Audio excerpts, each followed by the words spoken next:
There is a kind of story that doesn't get told in history textbooks.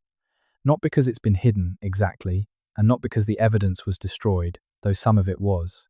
It doesn't get told because it requires a very different kind of listening. The kind where you sit quietly with something that cannot be fully explained, and you resist the urge to explain it anyway, and you just let it sit there in the silence, taking up the space it deserves. This is one of those stories. It begins in the mouths of the oldest living cultures on the North American continent. It begins with the people who have been here the longest, the ones whose ancestors watched every single wave of human migration arrive on these shores, the ones who saw every new language and every new way of building fire come through and either adapt or disappear. These are the people who remember everything, or almost everything, because buried inside their oral traditions, tucked into the oldest stories they carry, passed down from grandmother to grandchild across hundreds of generations, is a reference. A recurring reference, spoken in different languages, on different sides of a continent, by peoples who never spoke to one another. A reference to someone who was here before them, not just before the Europeans, before them, before the cultures we now call the First Peoples of Canada. Think about what that means for a moment. The Indigenous nations of Canada are themselves ancient beyond any ordinary reckoning. The Haida have been on the Pacific coast for at least 12,000 years. The Anishinaabe carry oral traditions so dense with ecological and astronomical knowledge that researchers have only recently begun to understand the depth of what is encoded in them. The Dene peoples of the subarctic have languages and cosmological systems so internally complex and so consistent across so much territory that linguists are still mapping their full scope. These are not young cultures. These are not cultures with a shallow memory. And yet, inside their oldest stories, there are references to something older. The neutral nation, now gone as a people, told French explorer Samuel de Champlain and recollect Friar Gabriel Sagard in the early 17th century about stone villages along the waterways of what is now southern Ontario that no living person had built. The structures were simply there, described as old, in a way that distinguished them sharply from old things the neutral people themselves remembered making. Champlain himself noted in his 1615 journals that he had encountered clearing patterns and stone arrangements along the eastern shore of Georgian Bay that defied his attempts to attribute them to any of the nations whose territory he was traveling through. His Huron guides, themselves a sophisticated confederacy with deep roots in the region, told him, through interpreters, that these things were made by people who came before, not their ancestors, a different people. The Jesuit relations, those meticulous if deeply biased records kept by French missionaries from 1632 through the 1670s, contain scattered references that historians have largely passed over. References to ruins, to structures nobody would claim, to features of the landscape that the nations the Jesuits were visiting described as inheritance from others, not from the Creator, not from mythological beings, but from actual people who had lived here, built things here, and then were gone. These references have been treated, when they have been treated at all, as legend, as metaphor, as the kind of story a people tells when it wants to give spiritual significance to natural features. But oral traditions are not metaphors about nothing. They are compressed information, passed down with remarkable fidelity across generations of people who understood that forgetting the wrong thing could mean dying. The research of the last 30 years has repeatedly demonstrated that oral traditions from indigenous cultures around the world encode precise information about real historical events, real geographic features, real ecological knowledge, with an accuracy that humbles the written record. So when multiple cultures, separated by thousands of kilometers, speaking entirely unrelated languages, all carry stories about people who were here before them, it deserves something more careful than a footnote. This is a 3-hour conversation about that story. We are going to move slowly, and we are going to listen carefully, and we are going to follow the thread wherever it leads, even when it leads somewhere that doesn't resolve neatly, especially then. Because the most important thing about this particular mystery is not what we find at the end of it. The most important thing is what it reveals about the nature of deep time and deep memory, and the way a civilization can leave traces so subtle that it takes 10,000 years of patient remembering just to know where to look. If you're watching this to fall asleep, that's exactly why I make these videos. Maybe subscribe and let me know where are you right now. and what time is it? Begin with the Ktunaxa. Their territory spans what is now southeastern British Columbia, northwestern Montana, and northern Idaho, a landscape of deep valleys and high mountain passes, of rivers that run cold and clear from glaciated peaks, of forests that thin at altitude into a high-altitude quiet that is like the quiet inside a cathedral. The Ktunaxa are a remarkable people for several reasons, not least of which is their language. Ktunaxa, or Kootenai as it has been anglicized, is a language isolate. It has no demonstrable relationship to any other language on Earth. Linguists have compared it to every language family that has ever been proposed for the Americas, and it fits none of them. It is structurally alien enough that some researchers have gone so far as to suggest it may be a vestige of a linguistic tradition so ancient it predates all of the language families we know. Whether that is true or not, it is at minimum a language that has been here long enough to diverge completely from everything around it, which means its speakers have been here longer than we can currently trace them. Inside Ktunaxa oral tradition there is a category of story, distinct from the creation narratives and the trickster stories and the seasonal ecological knowledge. That refers to what the elders describe through interpreters as the ones who were there when we arrived. Not ancestors, not the time, before people, actual people, who used the same river valleys, who had their own relationship to the same mountain passes, who left something behind. The nature of what they left behind varies in the telling. Some versions describe carefully stacked stone that serve some purpose no one can name. Others describe cleared terraces on south-facing slopes, where the natural hillside has been shaped in ways that suggest intentional agricultural preparation, though the Ktunaxa did not practice agriculture in the form we typically recognize. Others still describe something more elusive, a patterning in the landscape itself, a sense that the land had already been read and organized before the Ktunaxa arrived to read and organize it themselves. Ethnographers who have worked with Ktunaxa communities have noted this tradition without knowing quite what to do with it.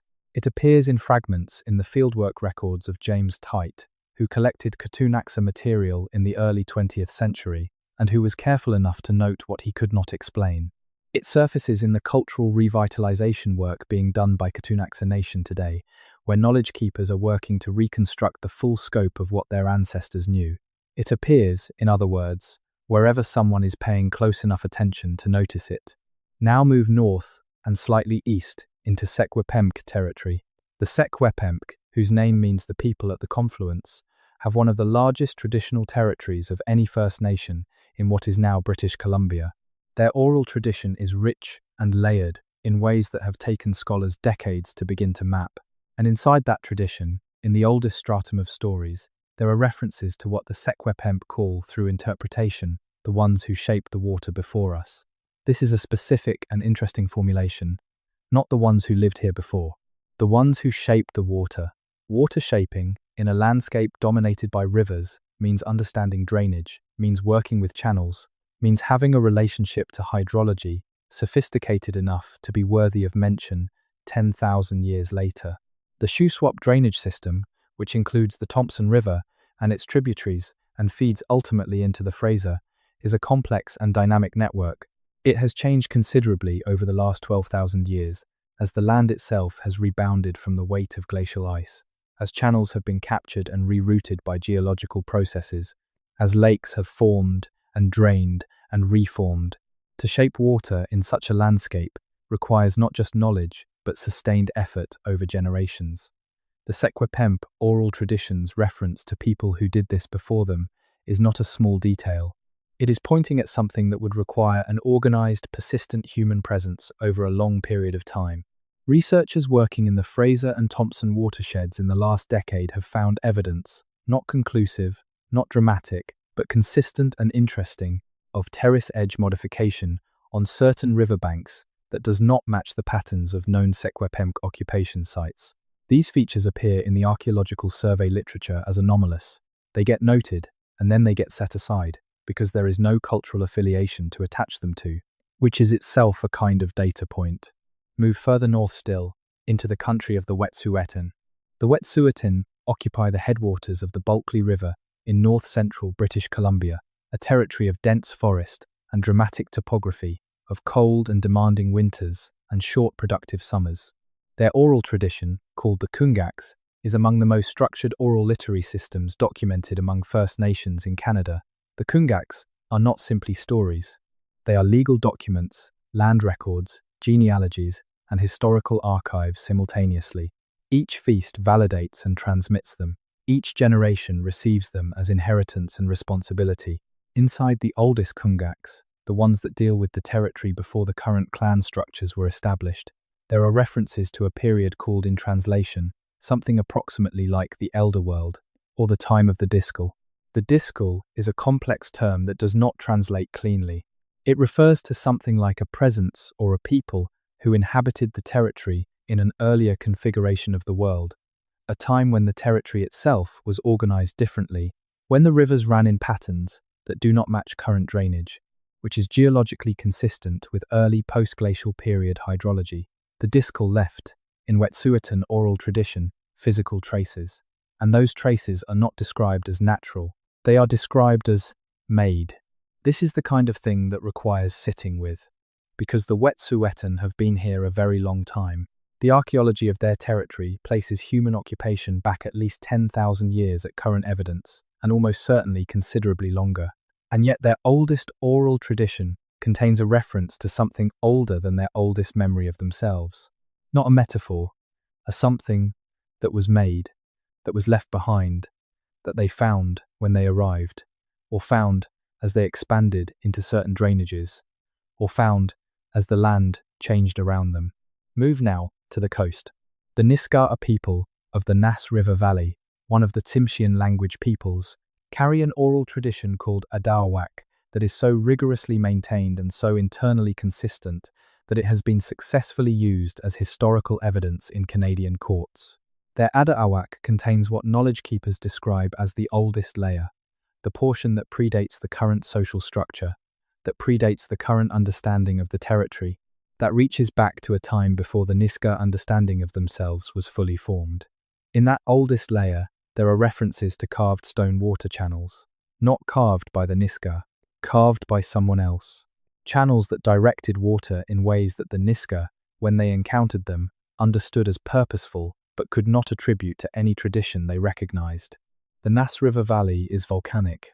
The landscape has been shaped by lava flows as recently as the 18th century, and the Nisga'a oral tradition contains a detailed and accurate account of a volcanic eruption that killed 2,000 of their people, an account that has been corroborated by geological dating.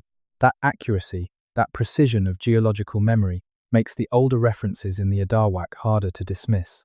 If they remembered a volcanic eruption in enough detail to corroborate it with geology, what are they remembering when they speak of carved stone water channels made by people who came before? The Haida, on Haida Gwaii, the archipelago off the northern coast of British Columbia that was an ice-free refugium during the last glacial maximum and has therefore been inhabited for at minimum 13,000 years, and almost certainly considerably longer, carry an oral tradition so vast and so complex that its full scope has never been transcribed in any language. What has been recorded by ethnographers like John Swanton in the early 20th century and by Haida knowledge keepers in cultural revitalization efforts since the 1970s contains within it a stratum that Haida scholars distinguish from the mythological period and from the historical period.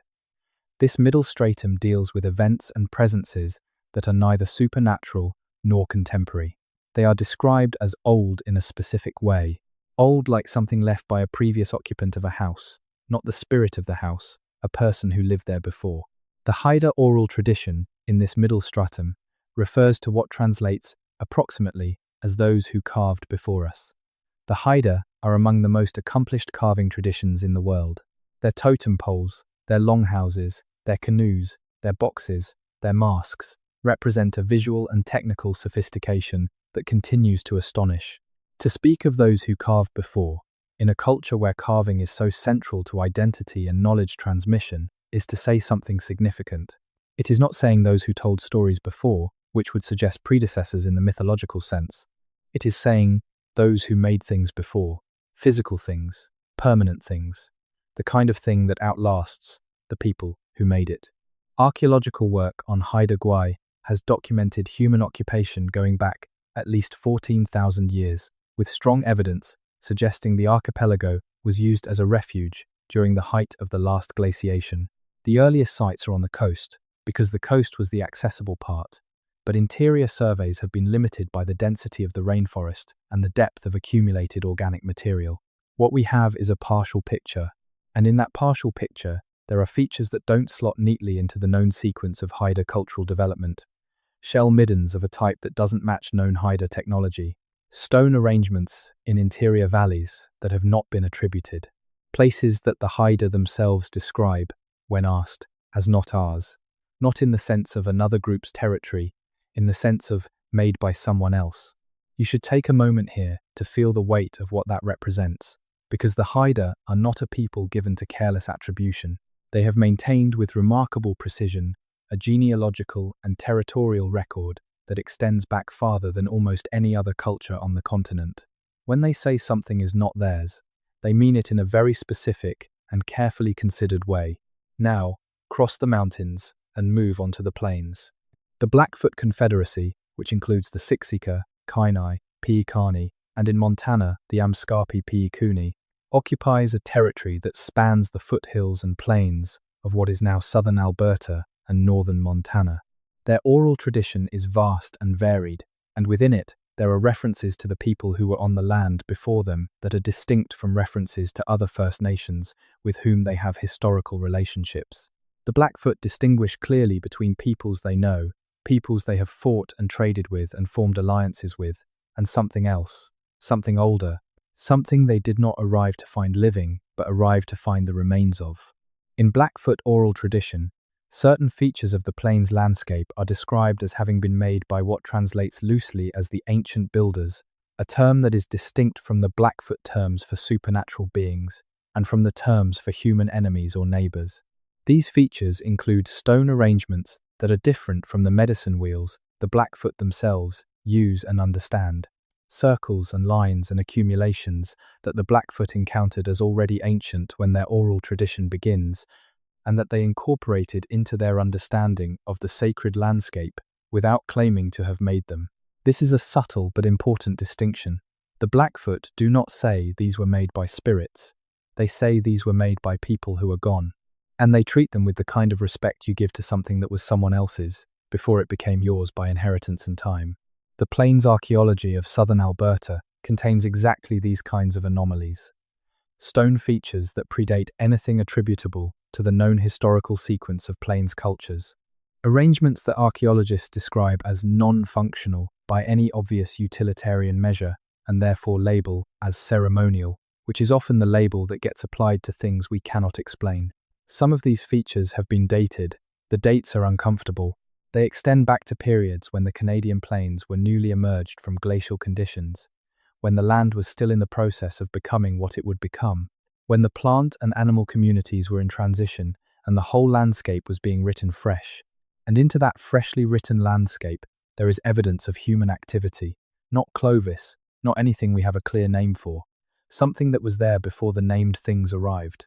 Move east now, into the territory of the Atikamekw, who live in what is now the Mauricie and Lanaudière regions of Quebec, along the Upper Street, Lawrence tributaries, in a landscape of lakes and rivers and boreal forest that has been their home for a very long time. The Atikamekw have a tradition they call their oldest stories, distinct from their clan histories and their seasonal knowledge, that speaks of people who lived along the rivers before them, people who moved differently through the landscape, who used different materials, whose relationship to the forest was not one the Atikamekw recognize as their own.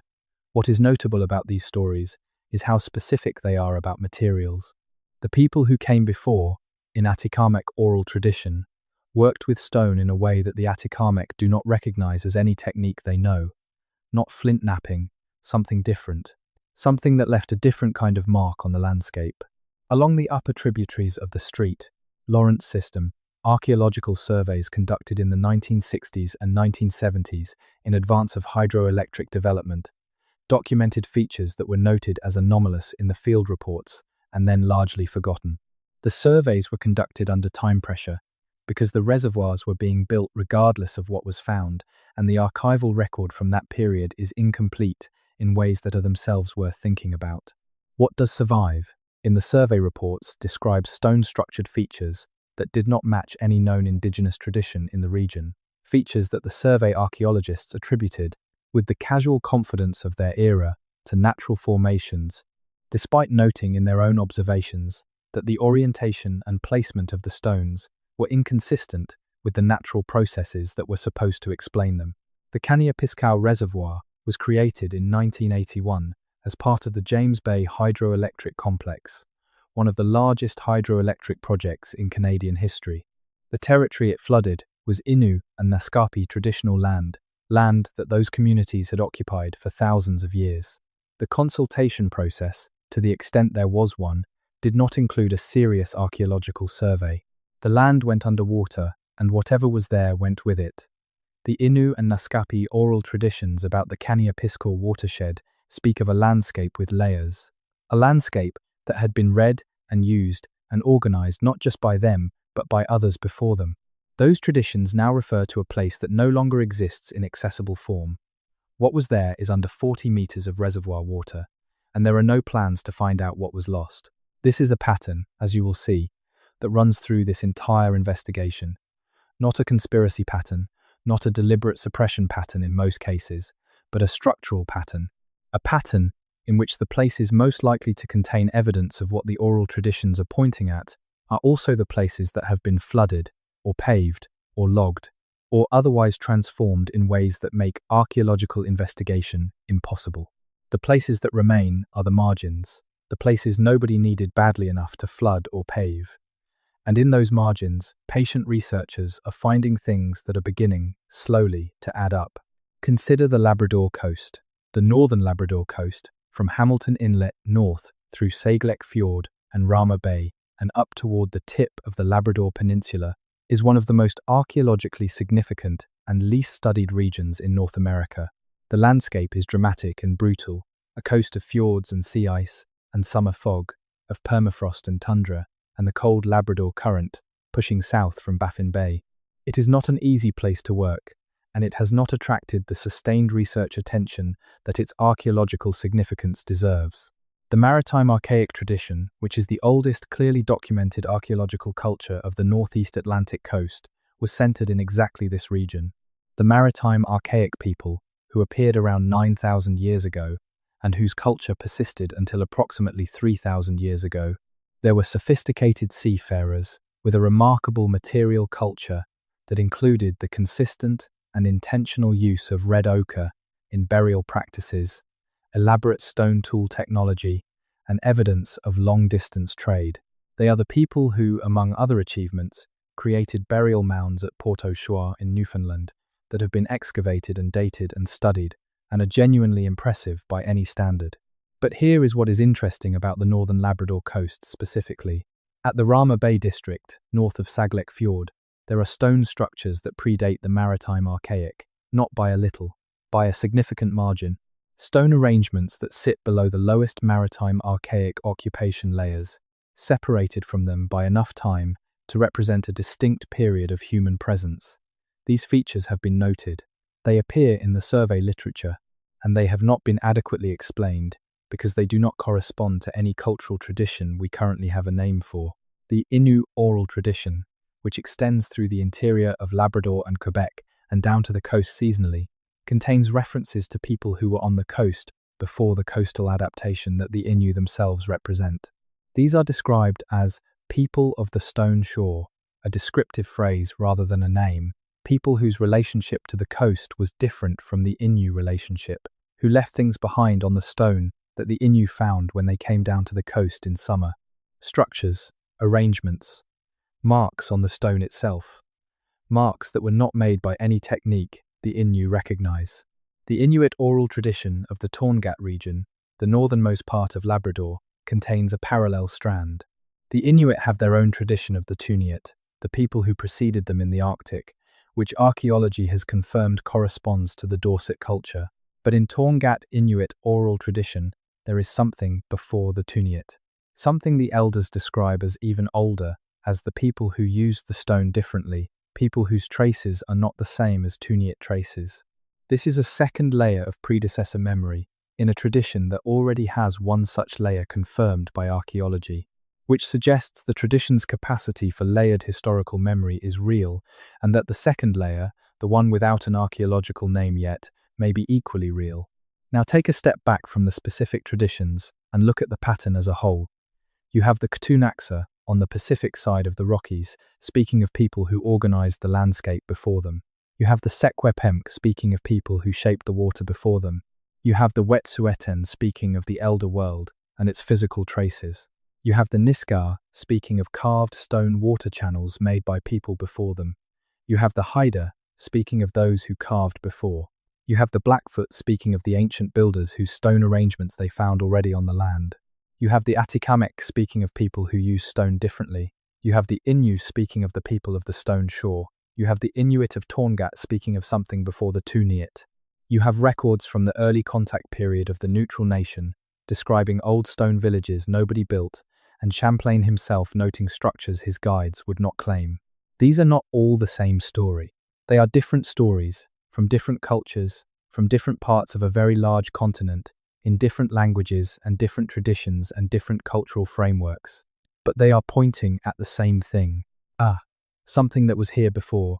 A human presence, not a supernatural one, not a metaphorical one, but an actual physical presence that organized the landscape, that worked with stone, that shaped water, that left traces, and that was gone before any of the cultures we currently name as the First Peoples arrived in the territories they occupy. Who were they? That question is the engine of this entire investigation, and it does not have a clean answer. It may not have a clean answer for a generation or more, depending on what archaeology manages to find and what the science of ancient DNA is able to resolve, and what the oral traditions themselves, studied with the care they deserve, are able to tell us. But there are several lines of evidence that are currently active, currently yielding results, and currently pointing towards something real. The first is geological. The last glacial maximum in North America ended, in the broad sense, around 15,000 years ago, but the process of deglaciation was long and uneven and full of reversals. The Laurentide ice sheet, which at its peak covered most of what is now Canada under kilometers of ice, retreated unevenly, leaving behind a changed landscape of new lakes, new river systems, new coastlines, new tundra, and new possibility. The earliest post-glacial period, roughly 15,000 to 10,000 years ago, was a time of dramatic and rapid environmental change. Rivers that had been locked under ice suddenly ran free. Vast proglacial lakes formed at the edges of the retreating ice, and then drained catastrophically as the ice barriers holding them failed. The land itself, relieved of the weight of kilometers of glacial ice, began to rebound, rising slowly in a process called isostatic rebound that is still ongoing in parts of Canada today. Into this rapidly changing landscape, human beings arrived.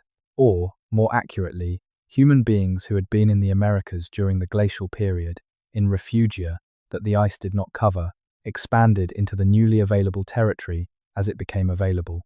This is an important distinction, because the model of a single wave of humans crossing Beringia at the end of the last glacial period and then spreading through an ice-free corridor into the Americas is no longer the dominant model. Genetics and archaeology have both made clear that the human occupation of the Americas is considerably more complex than that. There were multiple waves of migration. There were populations that had been in the Americas for a very long time, in coastal refugia and in ice-free southern areas, and possibly in the Beringia landmass itself during the glacial period. When the ice retreated and the landscape opened, these populations didn't arrive from nothing. They expanded from somewhere. The question relevant to this investigation is whether there were populations that entered newly deglaciated Canada early enough and organized enough to leave the kinds of traces that the oral traditions are describing. And the answer, based on what we currently know, is yes. The earliest currently documented human presence in what is now British Columbia dates to approximately 13,000 years ago, at sites along the coast where the Kelp Highway hypothesis suggests humans moved rapidly southward from the Bering Land Bridge along an ice-free coastal route. But the Haida Gwaii refugium itself is believed to have been ice-free during the glacial maximum, which means that populations may have been on Haida Gwaii or nearby for considerably longer than 13,000 years. Ice-free does not mean accessible. It does not mean comfortable, but it means present. On the interior plateau, the situation is different. The interior of what is now British Columbia was covered by ice during the last glacial maximum, but the southwestern portions became ice-free early, by around 14,000 years ago, and the human presence there extends back to at least 12,000 years in current evidence. The Secwepemc and Ktunaxa territories were accessible to humans by 12,000 years ago, which means that if there were people here before the cultures we currently name, they would have been here in a window between approximately 14,000 years ago, when the landscape became physically accessible, and around 10 to 12,000 years ago, when the earliest evidence of the cultures we do have names for begins to appear. That is a window of 2 to 4,000 years. 2 to 4,000 years is a long time. It is long enough for a culture to establish itself, to develop complex relationships to the landscape, to develop the kind of water shaping and stoneworking and landscape organizing practices that the oral traditions describe, and then to disappear, merge, be absorbed, be overwhelmed by incoming populations, or simply move in ways that leave traces only in the landscape and in the memory of those who came after. The interior plains of Alberta present a different but parallel situation. Deglaciation in southern Alberta proceeded rapidly after 13,000 years ago, and there is human evidence in the region by around 12,000 years ago in current archaeology.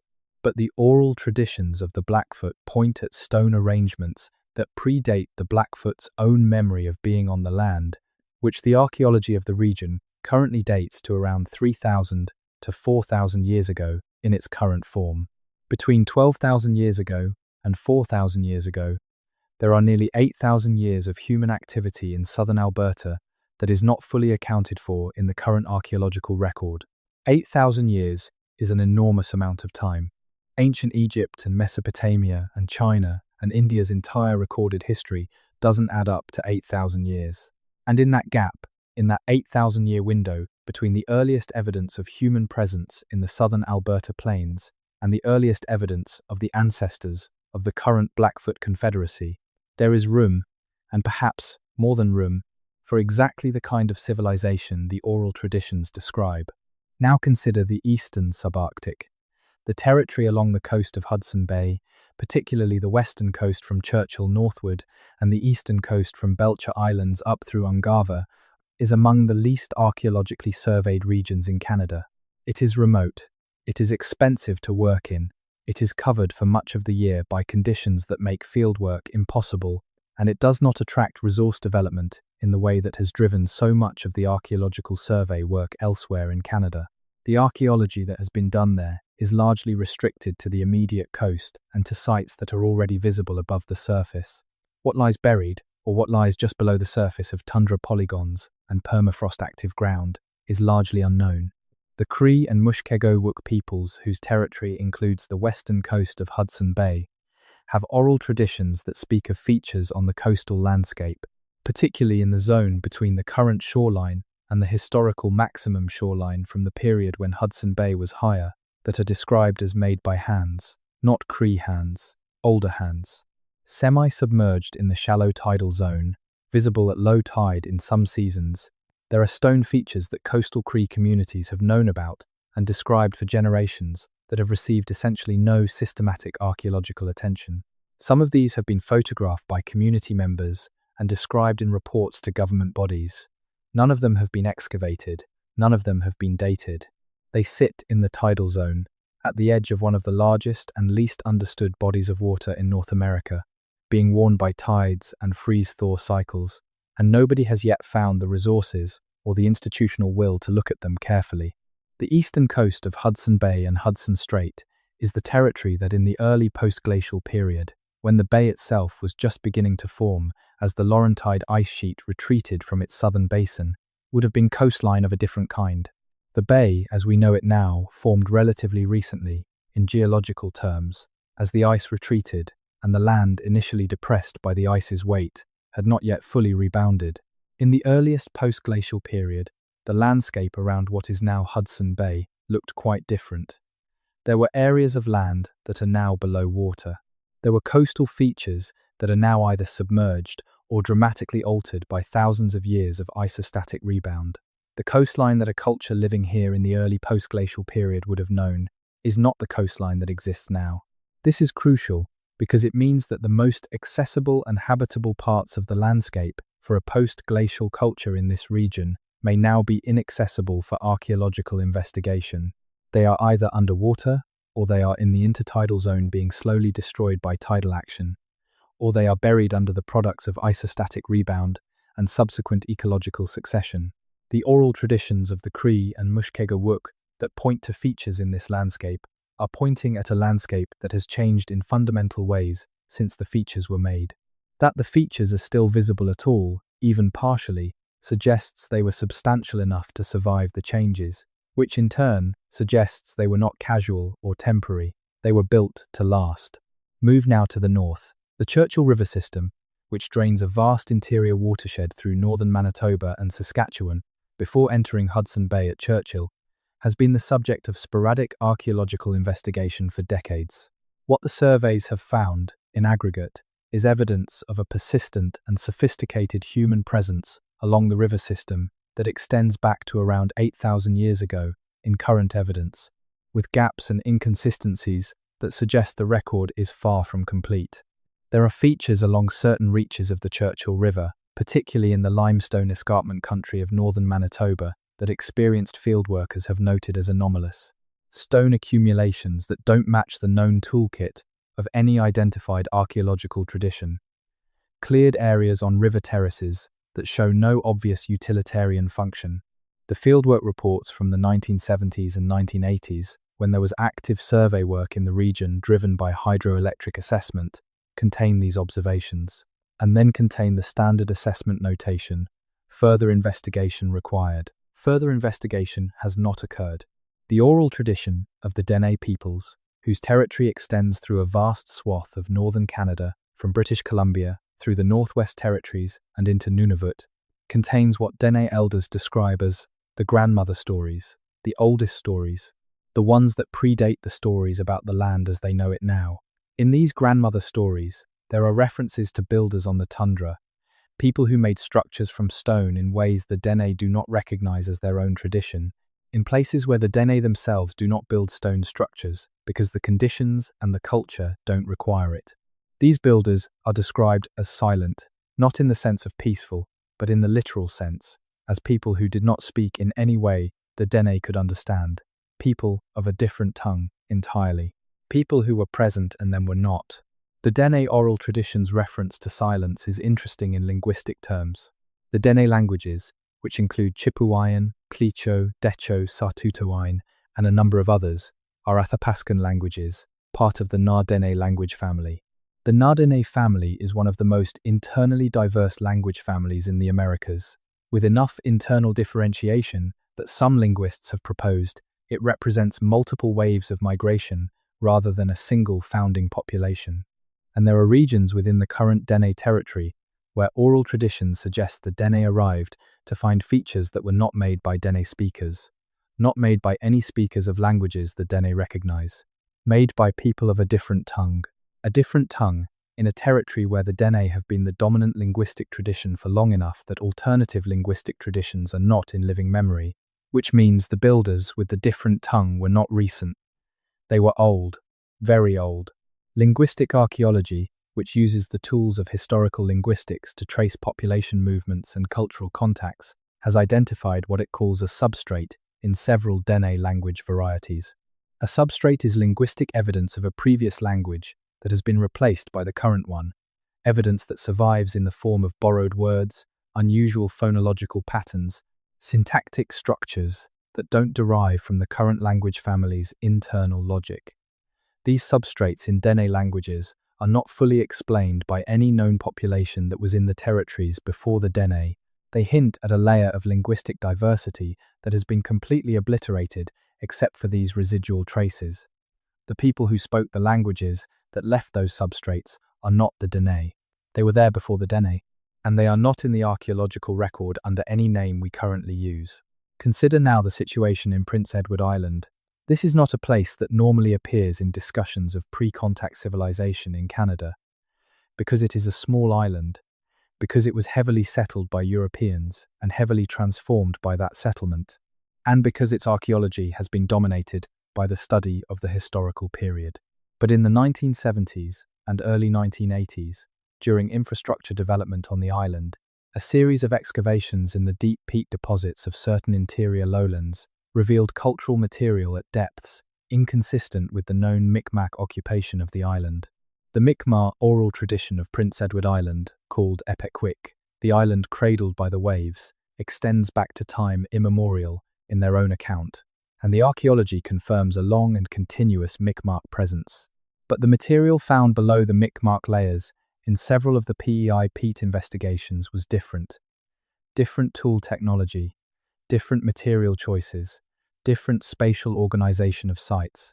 These findings were published in regional journals with limited circulation and have not been integrated into the broader narrative of pre-contact occupation in eastern Canada. The Mi'kmaq oral tradition itself, which covers all of the maritime provinces and extends into parts of Quebec, contains a strand that refers to the before people, a category of predecessor that is distinct in the tradition from the supernatural beings of the creation stories. The before people in Mi'kmaq oral tradition are humans. They are described as people who use the coastline in ways the Mi'kmaq understand as purposeful but do not recognize as their own practice. They are described as people who understood the tides in a particular way, which in an island and maritime context means they had a sophisticated relationship to coastal ecology that involved more than simple foraging. And they are described as gone, not killed, not driven out, just gone, which suggests either a gradual absorption into the expanding Mi'kmaq cultural sphere, or a disappearance driven by environmental change, or some combination of the two. The Mi'kmaq oral tradition's accuracy in other domains has been documented. Their oral accounts of the Mi'kmaq relationship to the landscape include accurate information about ecological conditions that match what paleo-environmental reconstruction shows for the maritime region. They describe the coastline of a period before the current coastline, a lower sea level period, in ways that correspond to what we know about the Holocene sea level history of the maritime provinces. If that accuracy holds in those domains, what are we to make of the before people reference? If the Mi'kmaq can accurately remember a lower coastline, they can accurately remember a predecessor culture. The pattern is becoming clear, and it is becoming clear in a specific way. It is not a pattern of isolated legend. It is not a pattern of mythological fancy. It is a pattern of precise, culturally embedded historical reference, consistent across geographically and linguistically diverse cultures, pointing at a human presence in what is now Canada that preceded the cultures we currently document in archaeology, that organized the landscape in ways that leave recognizable, if unstudied, traces, and that was absorbed or replaced or transformed in a transition that happened before the oral historical memory of the current First Peoples began to take its current form, but not so long before that all memory was erased. What we are looking at is the edge of human memory, the place where oral tradition, the most durable and most underestimated archive in human history, reaches back to its farthest visible horizon and says there was something there. We were not the first. Someone was here before us, and they left their mark on the land, and we found that mark, and we remembered it, and we are telling you about it now, across 10,000 years of nights around fires, across 10,000 years of grandmothers and grandchildren, across 10,000 years of the human need to know where you come from, and what was there before. This is the first layer of the investigation, the human layer, the memory layer, and it is the most important layer, not because it gives us the most specific information, but because it is the layer that tells us where to look. In the early 21st century, the tools available for looking have transformed dramatically. LiDAR, which stands for Light Detection and Ranging, is an aerial survey technology that fires laser pulses at the ground and measures the return time of each pulse to build a three-dimensional model of the terrain surface. It has been used to stunning effect in the tropics, where it revealed the extent of the Maya civilization under the rainforest canopy, and it has been used in a growing number of surveys across northern Canada. What it has found, in the areas where it has been deployed, is a landscape that is considerably more organized, more marked by previous human activity than it appears at ground level or in conventional aerial photography. In the Niagara Escarpment Corridor, which runs through southern Ontario and creates the dramatic limestone cliffs that define the landscape from Queenston Heights to Tobermory and onward to Manitoulin Island, LiDAR surveys conducted in the last decade have identified linear features in the landscape that do not correspond to known geological processes, to known historical infrastructure, or to known Indigenous earthwork traditions. These features, which appear as subtle but consistent topographic anomalies in the LiDAR data, have not been ground-truthed in any systematic way. They are in the survey files. They are available to researchers who know to look for them. They have not generated publications, because generating a publication requires an institutional affiliation, a funding grant, a theoretical framework, and a timeline, none of which have materialized for this particular set of anomalies. The Niagara Escarpment was known to multiple First Nations as a significant landscape feature with spiritual and practical importance. The Haudenosaunee, the Anishinaabe, and the Neutral Nation all had relationships to it.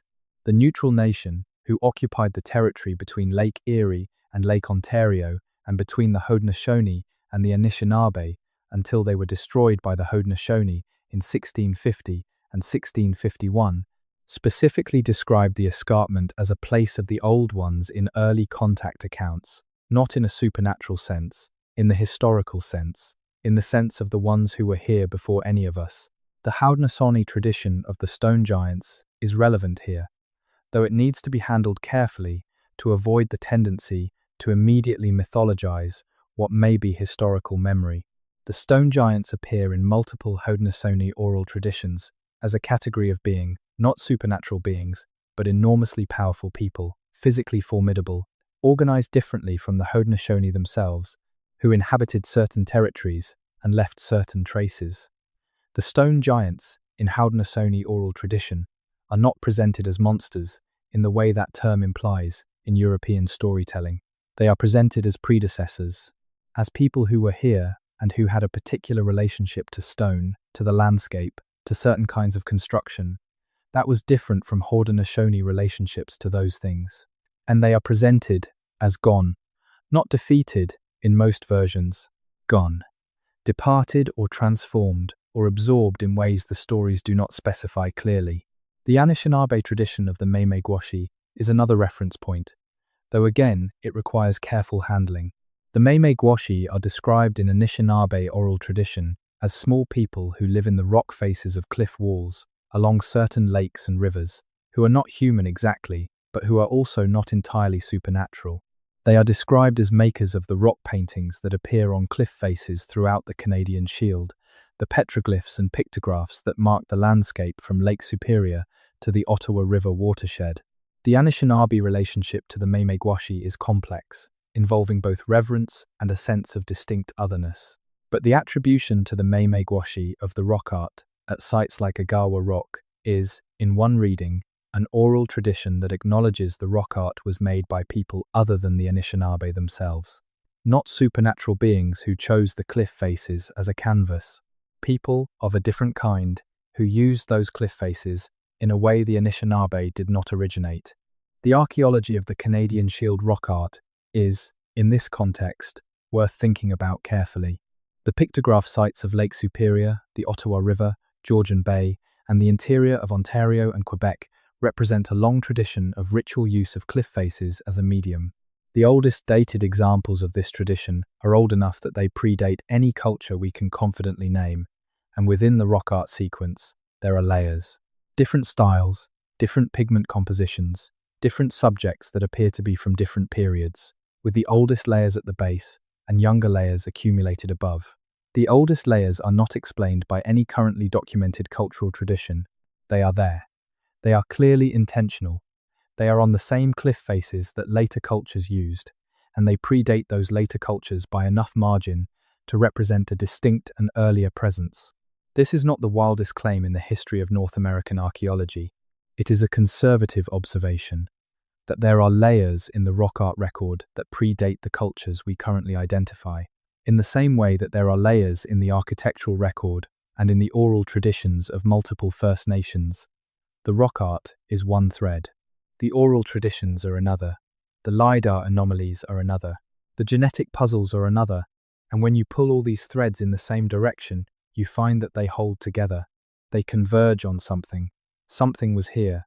The genetics angle is worth spending some time on because it is the most recent area of development and the one where the technology is moving fastest. Ancient DNA research, which extracts and sequences genetic material from skeletal remains and archaeological samples, has transformed our understanding of population history across the globe in the last decade. In the Americas, it has already overturned the Clovis first model, confirming multiple founding populations, multiple waves of migration, and a complexity of population history that the simple colonization narrative never accommodated. The genetic picture of early North America is one of multiple distinct populations, some of which have no close living descendants, some of which mixed with later arrivals and were absorbed, and some of which left descendants in communities that are still here today. The population Y signal, named for its unexplained affinity with indigenous Australasian populations, appears in the genetics of several Amazonian indigenous groups and has been documented in ancient DNA from Panama and elsewhere in the Americas. It has been interpreted as evidence of a migration pathway that brought people with Australasian genetic affinities to the Americas via a route other than the standard Beringia land bridge. This is an extraordinary finding that has not been explained to any scientific consensus. It implies that the Americas were settled by populations that we have not yet fully accounted for in our models. And it raises the obvious question: if there are unexplained Australasian genetic signals in Amazonian groups, where else might there be unexplained genetic signals in North American populations?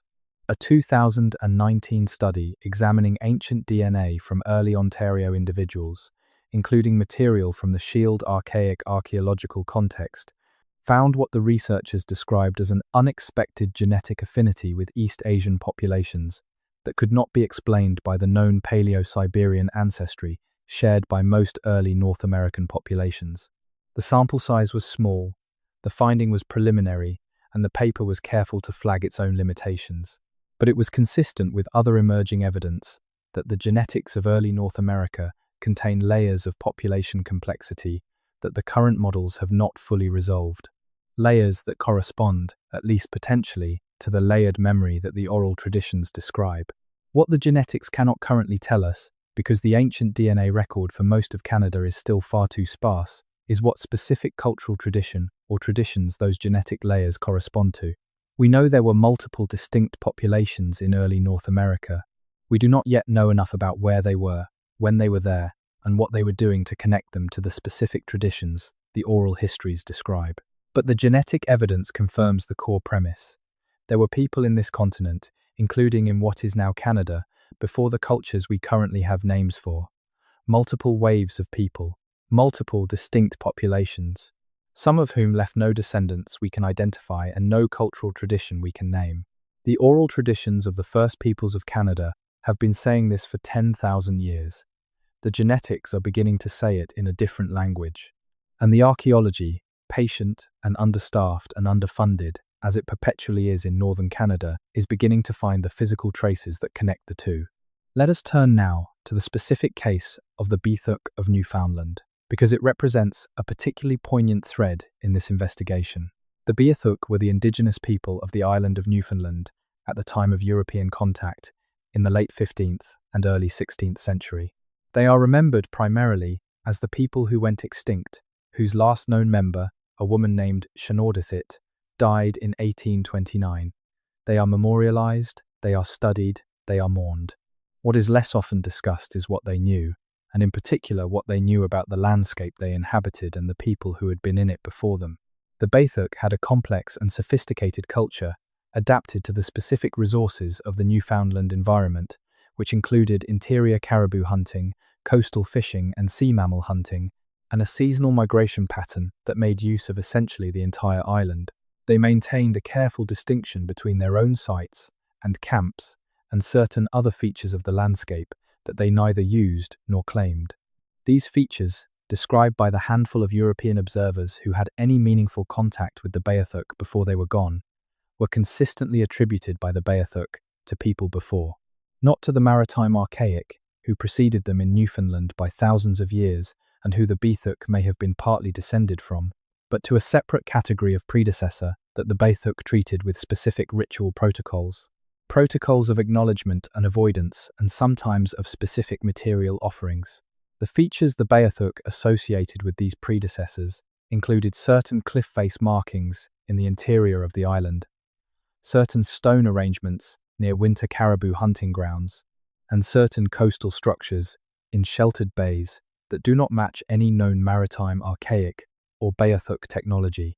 These features are still there. Some of them, the island of Newfoundland, for all that it has been settled and farmed and logged and mined for 5 centuries of European occupation, is large enough to contain significant areas of interior landscape that have not been systematically surveyed archaeologically.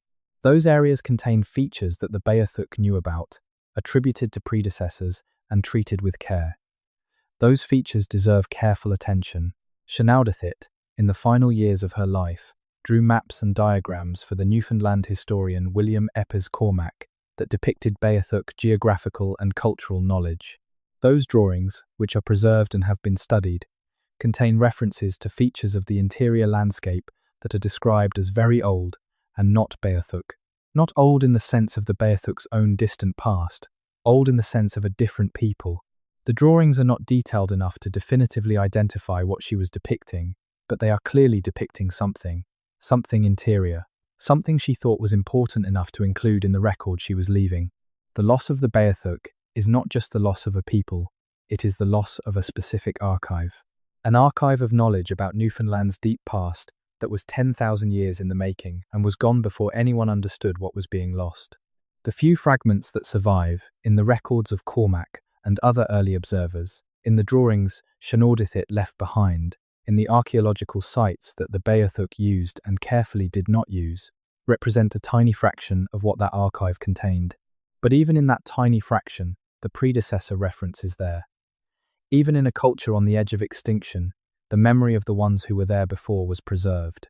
This brings us to a question that runs beneath everything we have discussed so far, and that deserves to be asked explicitly: why do we not know more about this? If these oral traditions exist, if the archaeological anomalies exist, if the genetic evidence is pointing in this direction, why is the predecessor civilization, or civilizations, not a more prominent subject of research and public discussion? The answer is multiple and complicated, and it requires honesty about the history of Canadian archaeology as a discipline, about the relationship between that discipline and the communities whose history it claims to study, and about the structural conditions that determine what gets researched and what does not. The history of Canadian archaeology is, in significant part, a history of studying the past over the objections and without the consent of the people whose past was being studied. For most of the 20th century, archaeological research in Canada was conducted within a framework that treated Indigenous oral traditions as legend and Indigenous people as objects of study rather than as partners in understanding. This framework produced real knowledge. It also produced systematic distortions. It invested enormous resources in certain questions, like the origins of particular tool traditions and the timing of specific cultural transitions, while ignoring or dismissing others, like the testimony of oral traditions about the landscape's history before those tool traditions existed. The result is an uneven record.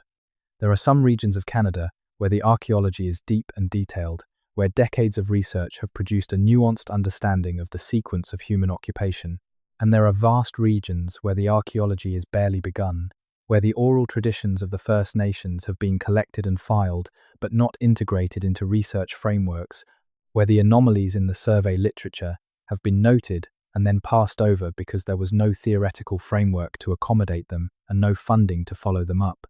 The shift toward collaborative research, toward research frameworks that treat Indigenous oral traditions as evidence and Indigenous communities as knowledge partners rather than informants, has been slow and is still incomplete.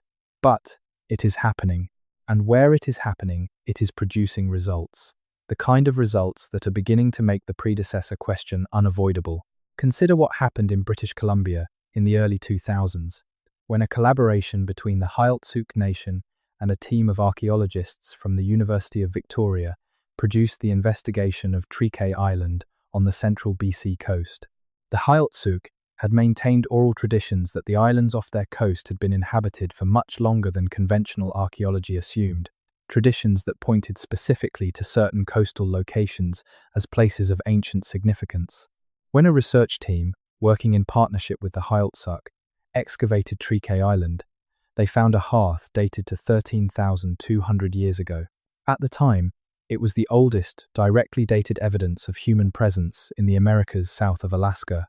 The Hailtsuk oral tradition had been pointing at it for 13,000 years, and no one had bothered to look until the Hailtsuk were partners in the looking. If that is what happens when a oral tradition is taken seriously and followed to its source, what would happen if we took seriously the oral traditions that point at something even older? If we followed the Ktunaxa references to the organized landscape, to the places where the organization might still be visible, if we followed the Nisga'a references to carved water channels into the Nass River Valley and looked carefully at what's there, if we followed the Beothuk's own drawings into the interior of Newfoundland and surveyed the features they knew about and cared for, the answer is that we do not know what we would find, because we have not yet fully done it. We have done pieces of it. We have found, in those pieces, things that are consistent with what the oral traditions describe, but we have not yet brought the full weight of modern archaeology, modern remote sensing, and modern ancient DNA analysis to bear on the specific question that the oral traditions have been raising for 10,000 years. This is not a conspiracy. Nobody is hiding the answer. The answer is not yet found because the question has not yet been properly asked, with the resources and the frameworks and the partnerships that asking it properly requires. The question is now, finally, being asked in those terms, and the beginnings of an answer are beginning to emerge. The Point Revenge complex of Labrador provides one of the most puzzling and least discussed archaeological data points in this investigation. Named for a site on the Labrador coast near the Strait of Belle Isle, the Point Revenge complex represents a series of archaeological sites dating from approximately 1,000 to 500 years ago, in the period between the disappearance of the Dorset culture and the establishment of the Thule tradition that is ancestral to the modern Labrador Inuit. The sites contain stone structures and artifact assemblages that do not match the Dorset toolkit, do not match the Thule toolkit, and do not match any other archaeological tradition currently documented in the region. They were made by someone, in a period when, according to the standard cultural sequence, the coast should have been either empty or occupied by one of two known traditions. And they are neither of those things. They are something else. And the identity of the something else remains unresolved. Labrador Inuit oral tradition, collected from elders in the communities of Nain and Hopedale and Rigolay, and others in the mid-20th century, contains references to a people called by different names in different communities, but consistently described as the ones who were there between the Tuniat and us, the ones who came after the old people but before the Inuit arrived. This is a very specific historical reference, not before the Inuit in the sense of the remote past, between the Tuniat and the Inuit, in a specific window of time, a window of time that corresponds, in the archaeology, to exactly the period when the Point Revenge complex sites were being made. The oral tradition and the archaeological anomaly are pointing at the same thing. They are pointing at the same place in time, the same stretch of Labrador coast, the same gap in our understanding, and neither one is yet being taken seriously enough to generate the kind of coordinated research effort that the data clearly calls for. This is the state of the investigation as it currently stands, not resolved, not even close to resolved, but moving, slowly, in fits and starts, with the pace of a field that is perpetually underfunded and whose most important archives are being destroyed by climate change at a rate that should frighten everyone who cares about this question. Permafrost thaw is exposing and then destroying ancient organic material across the Arctic and subarctic at a rate that has archaeologists genuinely alarmed. The archive of the deep past in northern Canada is not static. It is melting, and what is exposed gets one season, maybe two, before it's gone. The race between discovery and destruction is not an abstraction. It is ongoing, right now, in every thawing riverbank, from the Yukon to Labrador. The oral traditions of the first peoples of Canada are not melting. They are fragile, yes, because they depend on living memory, and the colonial assault on Indigenous languages and cultural transmission systems has done enormous damage to that living memory. But the revitalization work being done by First Nations communities across Canada, in language nests and cultural programs and intergenerational knowledge transmission initiatives, is preserving and recovering what was nearly lost. The oral traditions that point at the predecessors are still alive, still being told, still being passed from grandparent to grandchild, still pointing at the same horizon they have always pointed at. What we need, what this question demands, is the serious archaeological and scientific attention that would allow us to follow those pointing fingers to their actual destination, not as a curiosity, not as a fringe investigation, but as a central and urgent question about the deep human history of an enormous part of the Earth's surface. Canada is the second largest country in the world by area. Its pre-contact human history extends back at minimum 14,000 years, and probably considerably longer. And the current state of our understanding of that history, outside of a handful of well-studied regions, is embarrassingly thin. The oral traditions have been doing the work of preservation for 10,000 years. It is past time for the rest of the tools available to us to join them in that work. Let's talk now about the specific landscape of the Lake Athabasca Basin in what is now northern Saskatchewan and northeastern Alberta. Lake Athabasca is the 8th largest lake in Canada, a cold, deep, north-facing body of water that sits at the transition between the boreal forest to the south and the Canadian Shield to the north. The lake drains through the Fond du Lac River to the east and the Slave River to the west, and its watershed includes some of the most remote and least visited territory in Canada. The communities on its shores, Fond du Lac and Black Lake on the eastern end and Fort Chipewyan at the western outlet, are small and accessible only by air in most seasons. Archaeological survey work in the Lake Athabasca Basin has been limited by its remoteness and by the absence of resource development pressure that has driven so much of the survey work elsewhere in Canada. What survey work has been done has focused on the shoreline and the obvious sites, and has documented a long and continuous DNA presence in the region, extending back several thousand years. But there are features of the north shore of Lake Athabasca that appear in the notes of geological and biological survey parties from the 1950s and 1970s that have not been investigated archaeologically. These notes, which are in the archives of the Geological Survey of Canada and various provincial resource departments, describe stone structures on the North Shore terraces that the survey parties attributed variously to natural processes, to fur trade era structures, and in a few cases simply to unknown.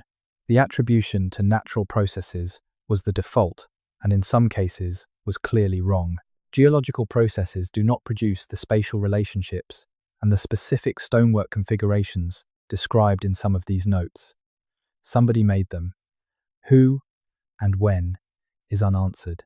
The Dene oral tradition of the Lake Athabasca region, collected by ethnographers in the mid-20th century and being actively preserved by the Fond du Lac Dene Nation and the Black Lake Dene Nation, contains references to a period before the current Dene occupation of the region, during which there were builders in the country. The builders are not identified by any name in the tradition. They are identified by what they left: stonework, features on the landscape, things that were there when the Dene arrived in the country and that the Dene did not make, things that are described as very old in a way that distinguishes them from things the Dene know to be old within their own tradition. The Chipewyan language, one of the Dene languages, has a term for landscape features of unknown origin that translates approximately as what was left before knowing. This is a remarkable formulation. Not what was left by the spirits, not what was left by the Creator, what was left before knowing, before the period of which we have knowledge, before memories reach. The term implies that there is a boundary to Dene oral historical knowledge, a horizon beyond which memory does not extend clearly, and that certain features of the landscape predate that horizon. This is not just oral tradition pointing at predecessors. This is an indigenous epistemological category for exactly the kind of deep pre-memory past this investigation is concerned with. The existence of such a category in Dene oral tradition is significant because it suggests that the experience of encountering features of unknown origin was common enough, persistent enough, and culturally significant enough to require a dedicated conceptual category. You don't develop a specific term for something you encountered once. You develop it because you encounter it repeatedly, in different places, under different circumstances, and you need a way to talk about it consistently. The Dene have a term for it. That means they needed one. This kind of linguistic evidence is underutilized in the investigation of deep pre-contact history. Historical linguists have focused primarily on using language change to track the movements of known populations and the relationships between known cultures. The potential of linguistic evidence to reveal the presence of cultures so old that they left only substrate traces in the languages that replaced them is an area of active but underfunded research. The Dene substrate question, the Ktunaxa isolate question, the presence of certain phonological patterns in the languages of Northern Quebec First Nations that some linguists trace to an unknown source. All of these are research threads that point at the same place the oral traditions point, at a human presence in Canada that preceded the current First Nations in specific regions and left traces that have been preserved across the full span of human cultural memory. The specific case of the Ktunaxa language deserves a second and longer look because it is one of the most extraordinary linguistic puzzles in the Americas, and it is directly relevant to this investigation. As mentioned earlier, Ktunaxa is a language isolate. It has no known relatives. Every attempt to connect it to any other language family has failed. The internal structure of the language, its phonology, its morphology, its syntax, is consistent enough to clearly be a natural human language, but it is consistent only with itself. It doesn't look like Salish. It doesn't look like Algonquian. It doesn't look like Athapascan. It doesn't look like any of the plateau languages that surround it geographically. It is simply different, in every structural detail, from everything that borders it. Language isolates in general are understood as the remnants of language families that were once larger and have since been replaced. The language exists because its speakers existed somewhere isolated enough, or remained isolated enough, or absorbed the surrounding languages fast enough while retaining their own, to preserve a single example of what was once a wider tradition. The Basque language in Europe is the most famous example. Basque is a language isolate, surrounded by Indo-European languages, and it is understood as the remnant of a pre-Indo-European language tradition of Western Europe that was largely replaced by the Indo-European expansion. Basque survived because the Basques were in the mountains, and the mountains were passed over by the waves of replacement. Ktunaxa may be the same kind of story, a remnant, a single surviving voice of a linguistic tradition that was once wider, that was present across a broader territory, that represented a population and a culture that predated the cultures that eventually surrounded and replaced it everywhere except in the Ktunaxa homeland. If that is what it is, and the structural evidence strongly suggests it is, then the Ktunaxa language is itself evidence of the predecessor civilization, not a reference to it, not a memory of it, evidence of it. The Ktunaxa may be its descendants. This is not a fringe hypothesis. The linguistic evidence for it is real. The archaeological evidence for a long Ktunaxa occupation of their territory is consistent with it. The oral tradition references to the organized landscape and the ones who shaped the country before them may be the Ktunaxa's own memory of a time when their ancestors were the dominant population of a wider region, before the Salish languages expanded from the coast, before the Athapascan languages expanded from the north, before the surrounding linguistic landscape was filled in by the wave of linguistic and cultural change that left the Ktunaxa as an island in a sea of unrelated speech. This would mean that the predecessor civilization, or one of them, is not entirely lost. Its descendants are here. They are speaking in the mountains of southeastern British Columbia and northwestern Montana and northern Idaho, the last surviving language of a tradition that was once broader, older, and more widespread than anything we currently have good documentation of. The language itself is the archive. Every word in Ktunaxa is evidence of a history that no written record preserves. This kind of linguistic preservation across enormous timescales is not unprecedented. Languages can survive extraordinary lengths of time when the communities that speak them have reasons to maintain them, and the geographic or social conditions that protect them from replacement.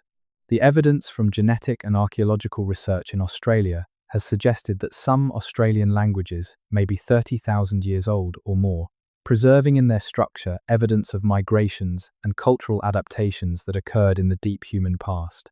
The evidence from linguistic reconstruction of the proto-language families of the Americas suggests that some of the roots of North American languages extend back at least 12,000 years in their current geographic distribution, and probably considerably further in terms of the linguistic lineages they represent. If Ktunaxa is a remnant of something older than the cultures that surround it, and if the Ktunaxa oral tradition carries memories of that older tradition in the form of references to the organized landscape and the ones who were there before, then the oral tradition is not an outside observer's account. It is the culture's own memory of its own past, seen from a particular position in the historical sequence. The Ktunaxa are not remembering someone else. They are remembering themselves. That is a profound reframing of the investigation, and it is worth sitting with. Because if the predecessor civilization's descendants are still here, carrying that civilization's language and some fraction of its cultural memory, then the question is not where did they go? The question is what did they know, and how much of it can still be recovered, and how much has been irretrievably lost to the colonial assault on indigenous languages and knowledge systems that is the defining trauma of the last 500 years of North American history. The answer to those questions is not simple. What has been lost is vast. The Ktunaxa language, at the time of first European contact, was spoken by a population of perhaps several thousand people. Today, despite revitalization efforts, the number of fluent speakers is very small. The knowledge encoded in the language, the ecological knowledge, the geographical knowledge, the cosmological knowledge, and yes, the historical knowledge that includes memory of the organized landscape and the ones who were there before, that knowledge is in the process of being recovered, but against enormous odds and with far less support than the situation demands. The same is true of the Wet'suwet'en, whose territory is currently the center of a different kind of attention related to pipeline development. The Wet'suwet'en's legal title to their territory was affirmed by the Supreme Court of Canada in the 1997 Delgamuukw decision, a landmark case that established the legal force of oral tradition as historical evidence in Canadian courts. In that case, Wet'suwet'en elders testified about the history of their territory using the Kungaks, the oral historical records, and the court found that testimony to be valid historical evidence. That decision was a legal recognition of something that should have been obvious for a long time, that cultures with oral historical traditions are not without history. They have a different archive than written cultures do, but it is an archive, and it contains real historical information. The Kungaks' references to the Elder World and the Diskal are, in the framework established by Delgamuukw, historical evidence, not folklore, historical evidence. Evidence of what the Wet'suwet'en know about the history of their territory before the period that their own traditions fully document. Evidence that something was there before. And in the context of an investigation that is looking for exactly that kind of evidence, it deserves the same serious attention that the court accorded it in the legal context. As we move through this investigation, we will continue to follow these threads, each one a different texture, each one pointing from a different angle at the same question. We will look at the specific landscape features that the oral traditions describe and that archaeology is beginning to find. We will look at what the genetics are telling us about the population complexity of early Canada. We will look at the glacial and post-glacial landscape that the predecessor civilization or civilizations would have inhabited, and at what that landscape would have made possible and required. We will look at the specific question of stone and water, the two things that the oral traditions mention most consistently, and at what working with stone and water at the scale and sophistication implied by those traditions would actually look like archaeologically. And we will listen, throughout, to the voices that have been carrying this memory for 10,000 years. Because those voices, patient and precise and enormously durable, are the foundation of everything else this investigation can build. The night sky above what is now northern Ontario, 11,000 years ago, looked very similar to the night sky above it now. The constellations were in slightly different positions, former in the Earth's axis, called precession of the equinoxes, but the stars themselves were the same. The Milky Way arched over the same lakes. The same horizon defined the edge of the same darkness. And if there were people standing under that sky, as the evidence suggests there were, they were doing what humans always do under dark skies. They were looking, they were counting, they were using what they saw to navigate and to time their movements through the landscape. The astronomical knowledge traditions of the First Peoples of Canada are rich, precise, and in some cases very old. The Cree astronomical tradition encodes knowledge of celestial events with a precision that some researchers have used to date certain aspects of the tradition to periods long before the contact era. The Anishinaabe celestial tradition includes detailed tracking of stellar cycles that implies generations of careful observation, maintained and transmitted with the same care as the ecological and geographical knowledge. The Blackfoot use of the stars to time seasonal movements and ceremonies is well documented and similarly precise. What is less studied is the question of what these astronomical traditions build on. Where does a tradition of precise stellar observation begin? Not from nothing. Astronomical knowledge traditions, like all knowledge traditions, develop cumulatively. Each generation inherits the observations of the previous generation and adds to them. A tradition precise enough to encode specific celestial events in oral form, precise enough to maintain that encoding across hundreds of generations, did not spring into existence fully formed. It developed from an earlier tradition of observation. And that earlier tradition, the foundation on which the documented astronomical knowledge of the first peoples is built, extends back before the period of documented cultural continuity. The Ojibwe Mishamis stories, the grandfather stories that carry the deepest and oldest layers of Anishinaabe oral tradition, contain references to a time when the stars were read by others, not by the Anishinaabe, by the ones before, others who used the sky in ways that the Anishinaabe recognize as purposeful, but do not claim as their own innovation. This is a subtle reference, easily passed over in a tradition full of vivid narrative, but in the context of this investigation, it is significant. It suggests that the astronomical knowledge tradition of the Anishinaabe is itself built on an earlier foundation, a foundation that belongs to the predecessors, and that the Anishinaabe know this and preserve that knowledge in their oldest stories. If that is accurate, it means that the predecessor civilization was not just a landscape-shaping, water-directing, stone-working culture. It was a culture that was watching the sky carefully enough to develop and transmit astronomical knowledge, POS. A culture that used the sky to organize its understanding of time and space and seasonal movement. A culture with the kind of long-term institutional memory required to maintain astronomical observation across multiple human generations. That is not a simple culture. That is not a culture of isolated bands scraping through a hostile landscape. That is a sophisticated culture with a sophisticated relationship to knowledge and time. And yet it has no name in our current understanding.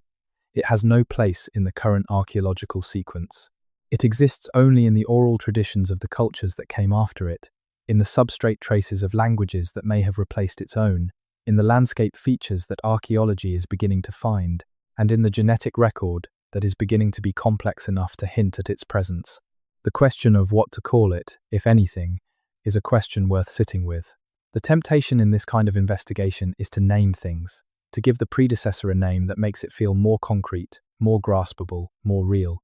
But giving it a name also risks making it more specific than the evidence currently allows, more fixed in our imagination than the reality may have been, more like a single thing when it may have been multiple things, distinct cultures in different regions that share only the characteristic of being earlier than the cultures we currently document. The predecessor, then, not a name, a placeholder, a position in the sequence, the human presence in what is now Canada before the first peoples we currently name, the ones who organized the landscape, shaped the water, worked the stone, watched the sky, the ones who left traces that 10,000 years of oral tradition have preserved, that archaeology is beginning to find, that genetics is beginning to hint at, and that the land itself, patient and enormous and full of 10,000-year-old marks, is waiting to reveal. There is a specific kind of archaeology that takes place, not in the ground, but in the archives, in the filing cabinets of provincial resource ministries, in the boxes of field notes stored in university basements, in the collections of geological survey reports that were produced in large quantities during the mid-20th century when Canada was opening its north to resource extraction, and someone, at least, was keeping detailed records of what the survey teams found. This archive archaeology is painstaking work. It requires reading through thousands of pages of reports written for entirely different purposes, looking for the offhand observations, the anomalous details, the things the survey parties noted because they were there and could not be ignored but did not fit any category the surveyors were looking for. What this kind of archive archaeology finds, when it is done carefully and thoroughly, is a record of anomalies.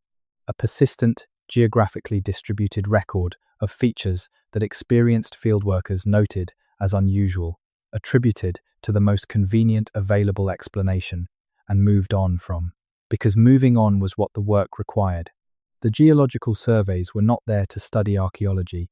The biological surveys were not there to study history. The hydrological surveys were not there to study culture. They were there to assess resources, and archaeology was at best a secondary concern and at worst a complication that slowed the work down. But the notes survive. And in the notes, scattered across decades of survey work covering the most remote regions of Canada, is a record of something that is beginning to look, when read in aggregate, like evidence for exactly what the oral traditions describe. Let us be specific. The northern Manitoba limestone country, the outcropping Canadian shield terrain between the Nelson River drainage and the Churchill River drainage, is a landscape of exposed Precambrian rock, boreal forest, and hundreds of lakes in varying stages of post-glacial succession. It is also, as anyone who has worked in the region knows, a landscape covered with anomalous stone features that have no satisfactory explanation, not everywhere, not densely, but persistently, in specific locations, on specific types of terrain. There are stone accumulations that experienced wilderness travelers and field scientists have noted, puzzled over, and filed away without resolution. A Manitoba Department of Natural Resources biologist, working in the region in 1974 and 1975, documented in his field notes a series of stone arrangements on the crest terrain between two river systems that he could not explain. The arrangements were not random. They were patterned in ways that suggested intentional placement, though not in any configuration. He could identify as a hunting blind, or a fish weir, or a grave, or any of the other categories of indigenous stone feature that were known to him at the time.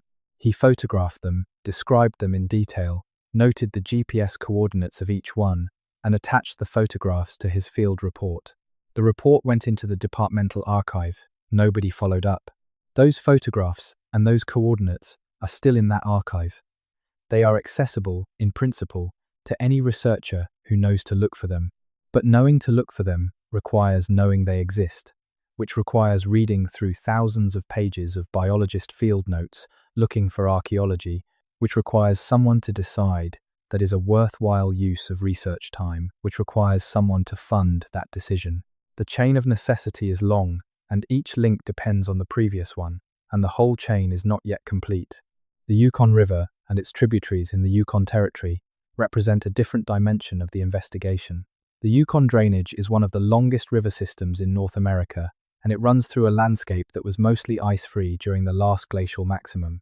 The Beringia that connected Asia and North America was not just the land bridge at the Bering Strait, but an entire region, a wide landmass that extended across what is now the Bering Sea, and included parts of what is now interior Alaska and the Yukon.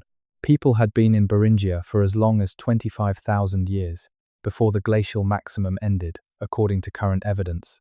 When the ice began to retreat, and the coastal route southward opened, people who had been in Beringia moved south. But people who were already in the ice-free interior of what is now the Yukon didn't need to move. They were already in it. The archaeology of the Yukon interior is, by the standards of what should be there, sparse. Bluefish Caves, which is the site where the oldest currently accepted evidence of human presence in North America was found, at approximately 24,000 years ago, is in the Yukon.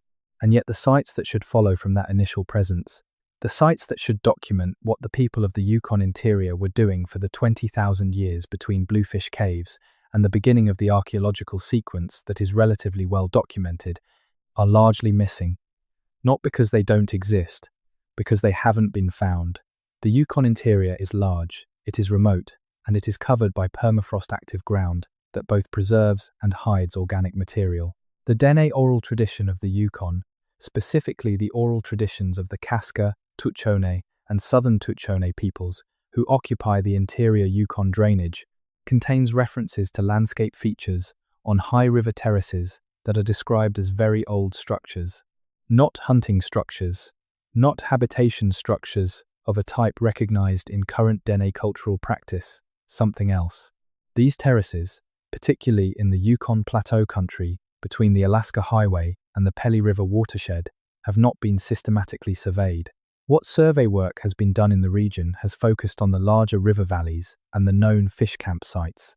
The high terraces, where the oral tradition points, have not been examined.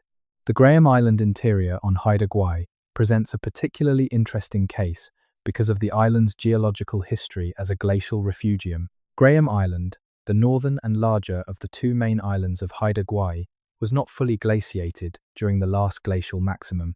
Its western coast and parts of its interior remained ice-free, providing habitat for both plant and animal communities, and, almost certainly, for human populations who were already in the region when the ice was at its maximum.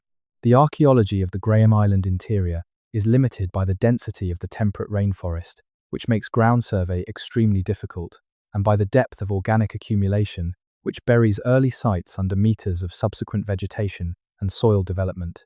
The Haida oral tradition of the interior is different from the coastal tradition in tone and content. The coastal tradition is rich with maritime themes, with canoes and fishing and the sea's resources and the great houses of the coastal villages. The interior tradition, which is older in some respects and less frequently discussed in the ethnographic literature, has a different character. It is more concerned with the forest, with the mountains, with the deep time of the island's occupation, and it contains, in the oldest stratum of its interior stories, references to features in the forest that were there before the current Haida occupation of the island. Carved wood does not survive in the rainforest climate, but stone does, and certain stone features of the Graham Island interior have been described in Haida oral tradition in terms that suggest they predate the current cultural sequence. Archaeological survey of the Graham Island interior using LiDAR, which can penetrate the forest canopy and reveal terrain features buried under forest litter, is technically feasible. It has not been done comprehensively. The cost and the logistical complexity of working in this environment are real barriers, but they are not insurmountable barriers, and the potential return in terms of what might be found would be enormous.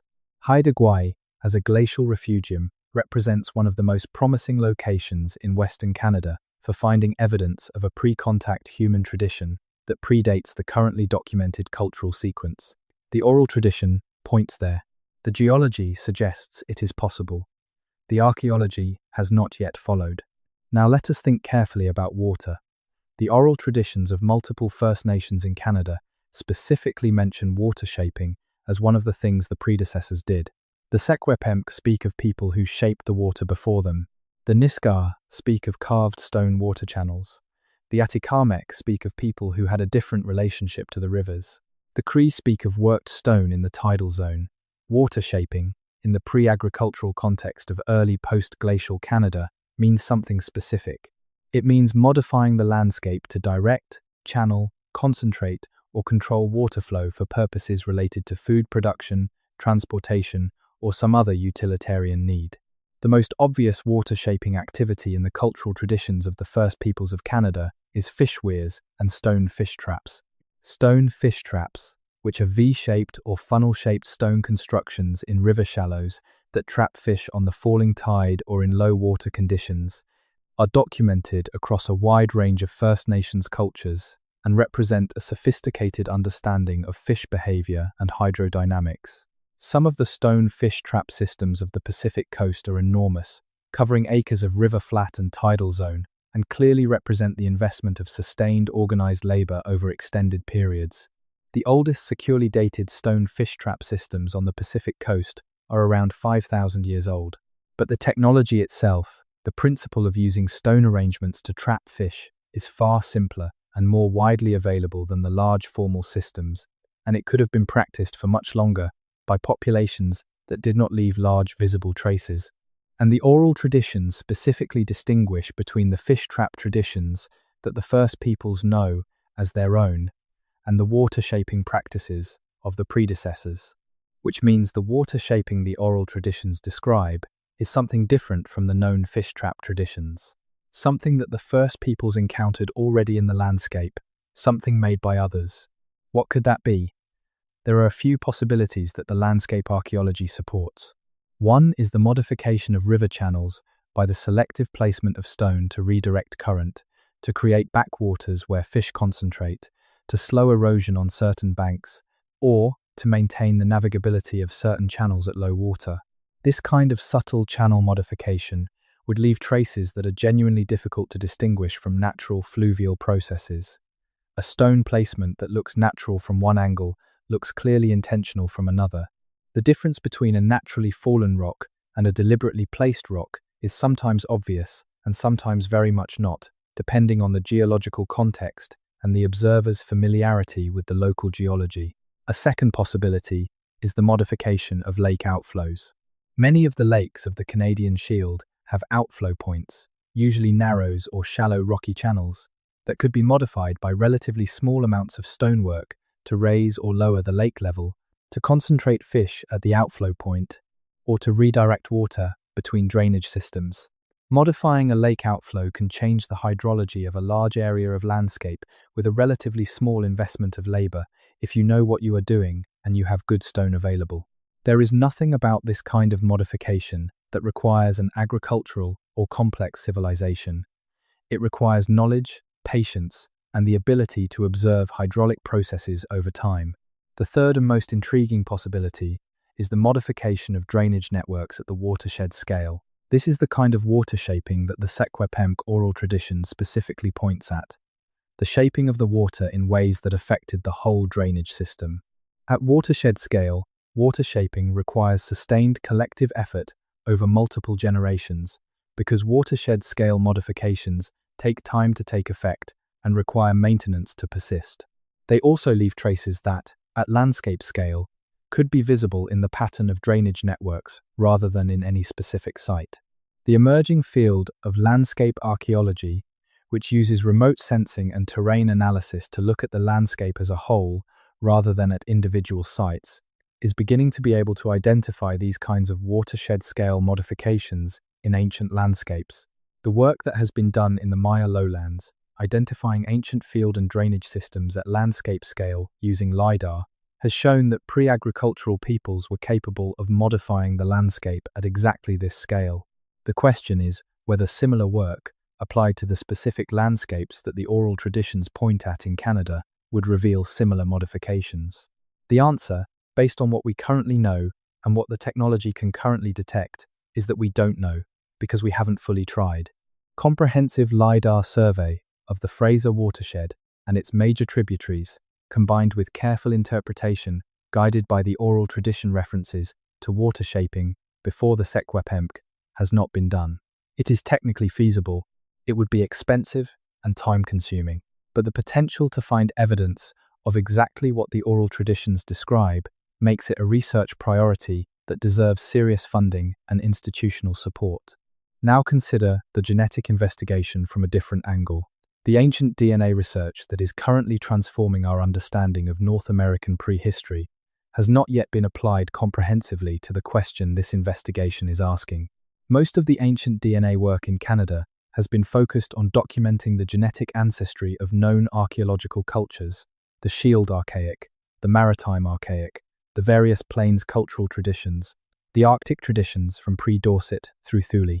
The question of whether there are genetic signatures in the early North American record that cannot be attributed to any known founding population, signatures that would correspond to the predecessor civilization or civilizations described in oral tradition, has not been systematically asked with the ancient DNA data currently available. This is partly because the ancient DNA record for Canada is still too sparse. Good ancient DNA requires preserved organic material, ideally bone or teeth, that has been stored under conditions that prevent DNA degradation, ideally cold and dry conditions. The Canadian Shield and Boreal Forest are not ideal environments for DNA preservation. Most organic material in these regions degrades within a few hundred to a few thousand years. The exceptions are in permafrost contexts in the north, in cave environments in certain regions, and in specific burial contexts where the body was placed in conditions that happen to be protective. These exceptions exist, and they have been sampled, but not comprehensively. As the ancient DNA technology improves and becomes more sensitive, its ability to extract genetic information from degraded samples improves with it. What was impossible to sequence 5 years ago is possible now. What is impossible now may be possible in 5 years. The archive of skeletal material from Canadian archaeological contexts that has been collected over the past century, much of it in museum collections that have been the subject of repatriation negotiations with First Nations communities, represents a genetic archive whose full story has not yet been read. The repatriation question is real and it matters. The remains of Indigenous ancestors were collected by museums and universities under conditions that ranged from ethically questionable to genuinely criminal, and those communities have legitimate claims to the return of those remains. The process of repatriation and the process of scientific investigation are not necessarily incompatible, but they require genuine partnership and genuine respect for the communities whose ancestors are involved. Some First Nations communities have chosen to engage with ancient DNA research as partners, providing consent for the scientific work in exchange for genuine involvement in the interpretation and the communication of results. Others have declined, and that decision is equally legitimate. Where partnership has been established and ancient DNA work has been done, the results have generally confirmed and enriched the picture of Indigenous history rather than contradicting the oral traditions. The Haida ancient DNA work, done in partnership with the Haida Nation, documented a long and continuous Haida presence on Haida Gwaii and found genetic signatures consistent with the deep antiquity that the oral tradition claims. The work done on ancient individuals from the British Columbia interior has similarly found evidence consistent with the long-standing oral traditions of the Secwepemc and related peoples about their deep roots in the region. Ancient DNA, when done in genuine partnership with the communities whose ancestors are involved, tends to confirm what those communities already know. It fills in details. It clarifies timelines. It confirms the depth of presence. What it has not yet fully done is look at the very bottom of the sequence. The oldest individuals in the ancient DNA record for Canada, the ones whose genetic profiles might most directly reveal the predecessors the oral traditions describe, are also the rarest, the least well preserved, and the most subject to the competing claims of repatriation. Getting to those individuals genetically, in a way that is both scientifically valid and ethically sound, is one of the most important and most difficult challenges in this investigation. The alternative, or the complement, is to read the predecessor signature, not in ancient remains, but in the living genetic profiles of the current First Nations populations. Modern population genetics can, in principle, detect in the current genetic profiles of living populations the signatures of ancient admixture events, the genetic residue of past encounters between populations. In regions where a predecessor population was absorbed into an expanding successor population, the successor's descendants should carry genetic traces of the encounter. These traces may be subtle, especially after thousands of years of subsequent admixture, but they should be detectable with sufficiently large sample sizes and sufficiently powerful analytical methods. Some such signals have been found. The genetic surveys of First Nations populations in British Columbia have identified cryptic genetic diversity that does not fully resolve in terms of the known founding populations of the Americas. There are patterns in certain community genetic profiles that suggest admixture with populations that are not well represented in the current comparative databases. These anomalies have been noted, published in technical papers, and discussed in the population genetics literature. They have not been connected to the oral tradition evidence. The population geneticists and the oral tradition researchers are working in different rooms, and the connection between their findings has not yet been made clearly and explicitly. Making that connection is part of what this investigation is doing, pointing at the places where different lines of evidence, each incomplete on its own, converge on the same conclusion. The oral traditions point at predecessors. The anomalous genetic diversity points at admixture with unidentified populations. The LIDAR anomalies point at landscape features that don't fit the known cultural sequence. The archive records point at unexplained stone features in remote regions. The linguistic isolate of Ktunaxa points at a linguistic tradition older than the surrounding families. The substrate traces in certain northern languages point at replaced linguistic systems whose speakers have no archaeological name. The genetic signature in some ancient Ontario individuals points at affinities that the current models don't fully explain.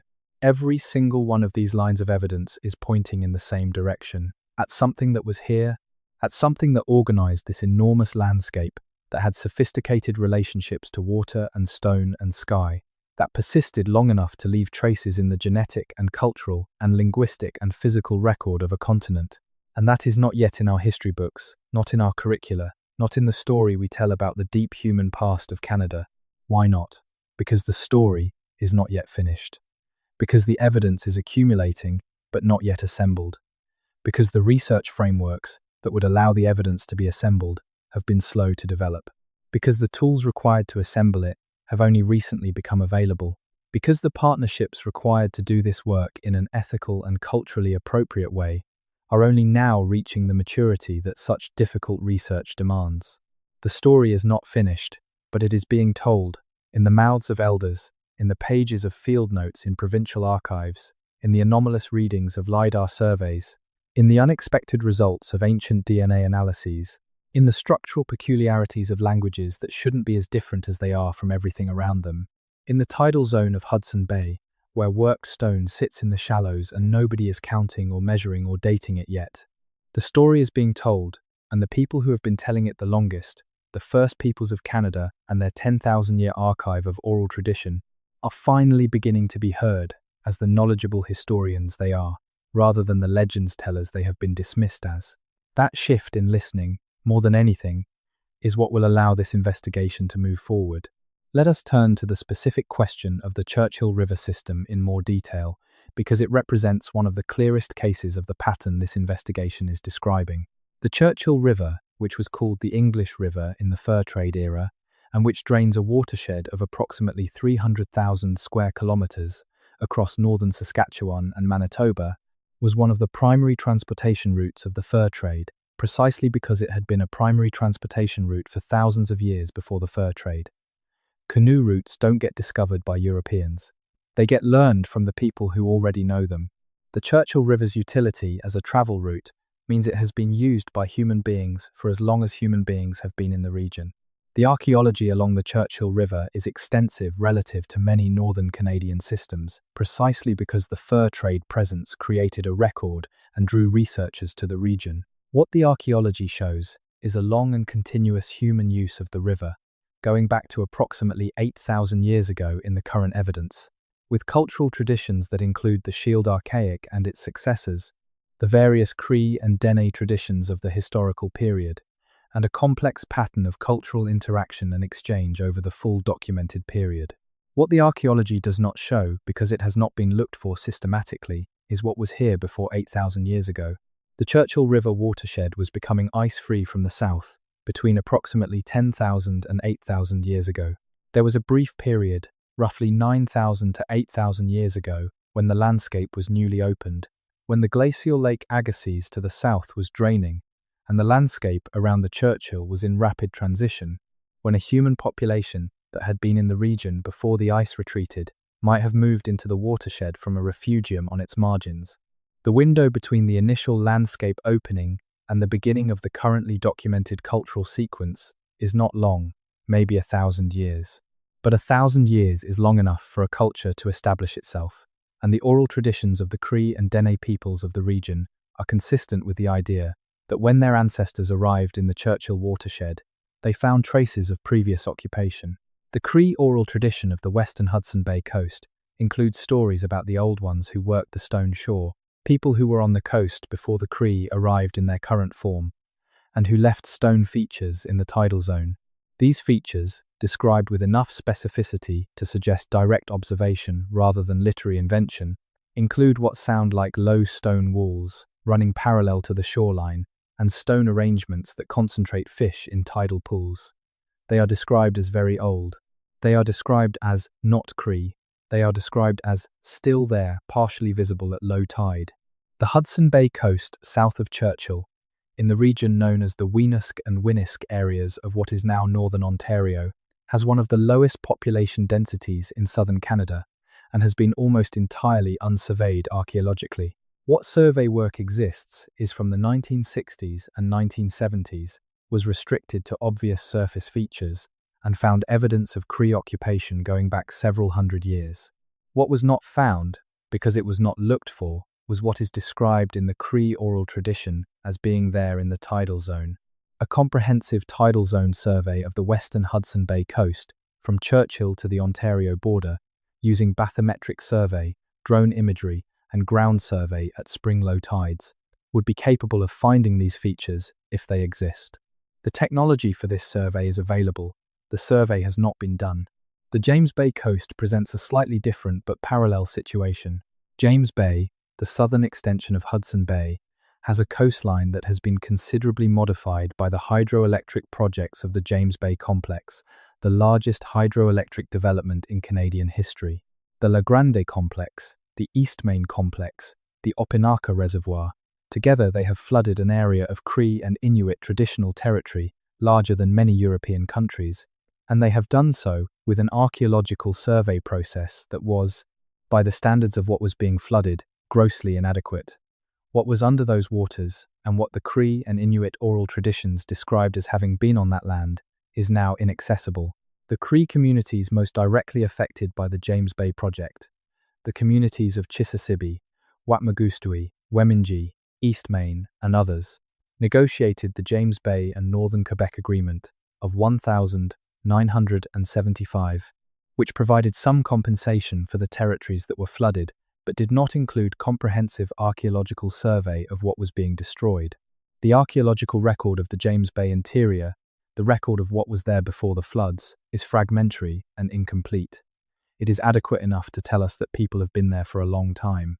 It is not adequate enough to tell us who else was there before the current Cree occupation. The Cree oral tradition of the James Bay interior, which has been collected and is being maintained by the Grand Council of the Crees and by individual community knowledge keepers, contains references to a layer of occupation before the current Cree tradition, a layer described in terms consistent with the predecessor pattern, people who made things from stone, people who organized the landscape differently, people who were gone when the Cree arrived, leaving only their traces. Those traces are now under the reservoirs of the James Bay complex. The oral tradition preserves the memory of what was there. The archaeology cannot reach it. This is the most complete expression of the pattern. The oral tradition knows, the archaeology cannot access. And the gap between what the oral tradition knows and what archaeology can access is filled with water, with reservoir water, put there by the largest hydroelectric project in Canadian history, which was built with the stated purpose of powering the future. There is a kind of historical irony in that, and it deserves to be named explicitly. The development that powers the cities of southern Canada, that runs the lights and the heating and the industries of the populated south, was built by flooding territories whose depth of human history was not fully understood and was not fully sought before the floods came. The people who lived on those territories and who carried the oral traditions of that history in their memories were consulted inadequately and compensated inadequately, and the history they carried has been made literally inaccessible by the very act of development that is supposed to represent progress. This is not a story without consequence. It is a story about what gets lost when we move too fast and listen too little, and it is a story that is ongoing, not concluded. The ongoing nature of the loss should be the urgency of the investigation. Every year, the permafrost thaw exposes and then destroys organic material that could have been dated and analysed. Every year, the coastal erosion of the Hudson Bay coast accelerates as sea ice declines and storm surge increases, and the tidal zone features that the Cree oral tradition describes are being worn away.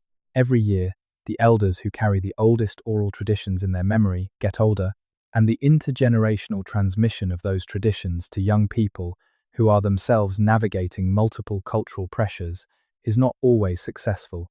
The archive is not stable. It is changing. Some of it is being recovered through the heroic work of Indigenous language and cultural revitalization programs. Some of it is being lost, permanently and irreversibly. The urgency of this investigation is not just intellectual. It is not just about satisfying curiosity about Canada's deep past, though that curiosity is legitimate and valuable. It is about recovering and preserving knowledge that belongs to all of humanity. The deep history of human occupation on this continent, the full story of who was here and what they knew and what they built and what they left behind, is part of the human story. Every culture's deep past is everyone's heritage. Because we are all human, and the human story is the story of all of us. The predecessor civilization that the oral traditions of Canada's First Peoples describe, whatever it was a human civilization. Its knowledge of water and stone and sky was human knowledge. Its memory, preserved in the oral traditions of the cultures that followed it, is a human memory. Recovering it, to the extent that recovery is still possible, is a human obligation. The collaboration required to attempt that recovery is not simple. It requires research institutions that can work across disciplinary boundaries, connecting geneticists and archaeologists and linguists and oral tradition scholars and physical geographers and remote sensing specialists in research frameworks that can accommodate their different methods and their different standards of evidence. It requires funding agencies that are willing to support research that may not produce clear and definitive results within a single grant cycle, research that is by its nature exploratory and long-term. It requires First Nations communities whose trust has been repeatedly broken by a century of appropriative and disrespectful research to nevertheless engage with researchers who are trying to do the work differently, respectfully, and in genuine partnership. It requires the humility of researchers who are willing to let oral tradition guide their investigation, even when the oral tradition describes things that exceed the boundaries of current scientific explanation. All of these requirements are difficult, none of them are impossible, and some of the work that demonstrates how they can be met is already being done. The Treaty Island research, mentioned earlier, is one model. The partnership between the Heiltsuk Nation and the University of Victoria archaeologists was built on a genuine relationship of trust, developed over years of working together on Heiltsuk cultural priorities, not just on the research priorities of the academic team.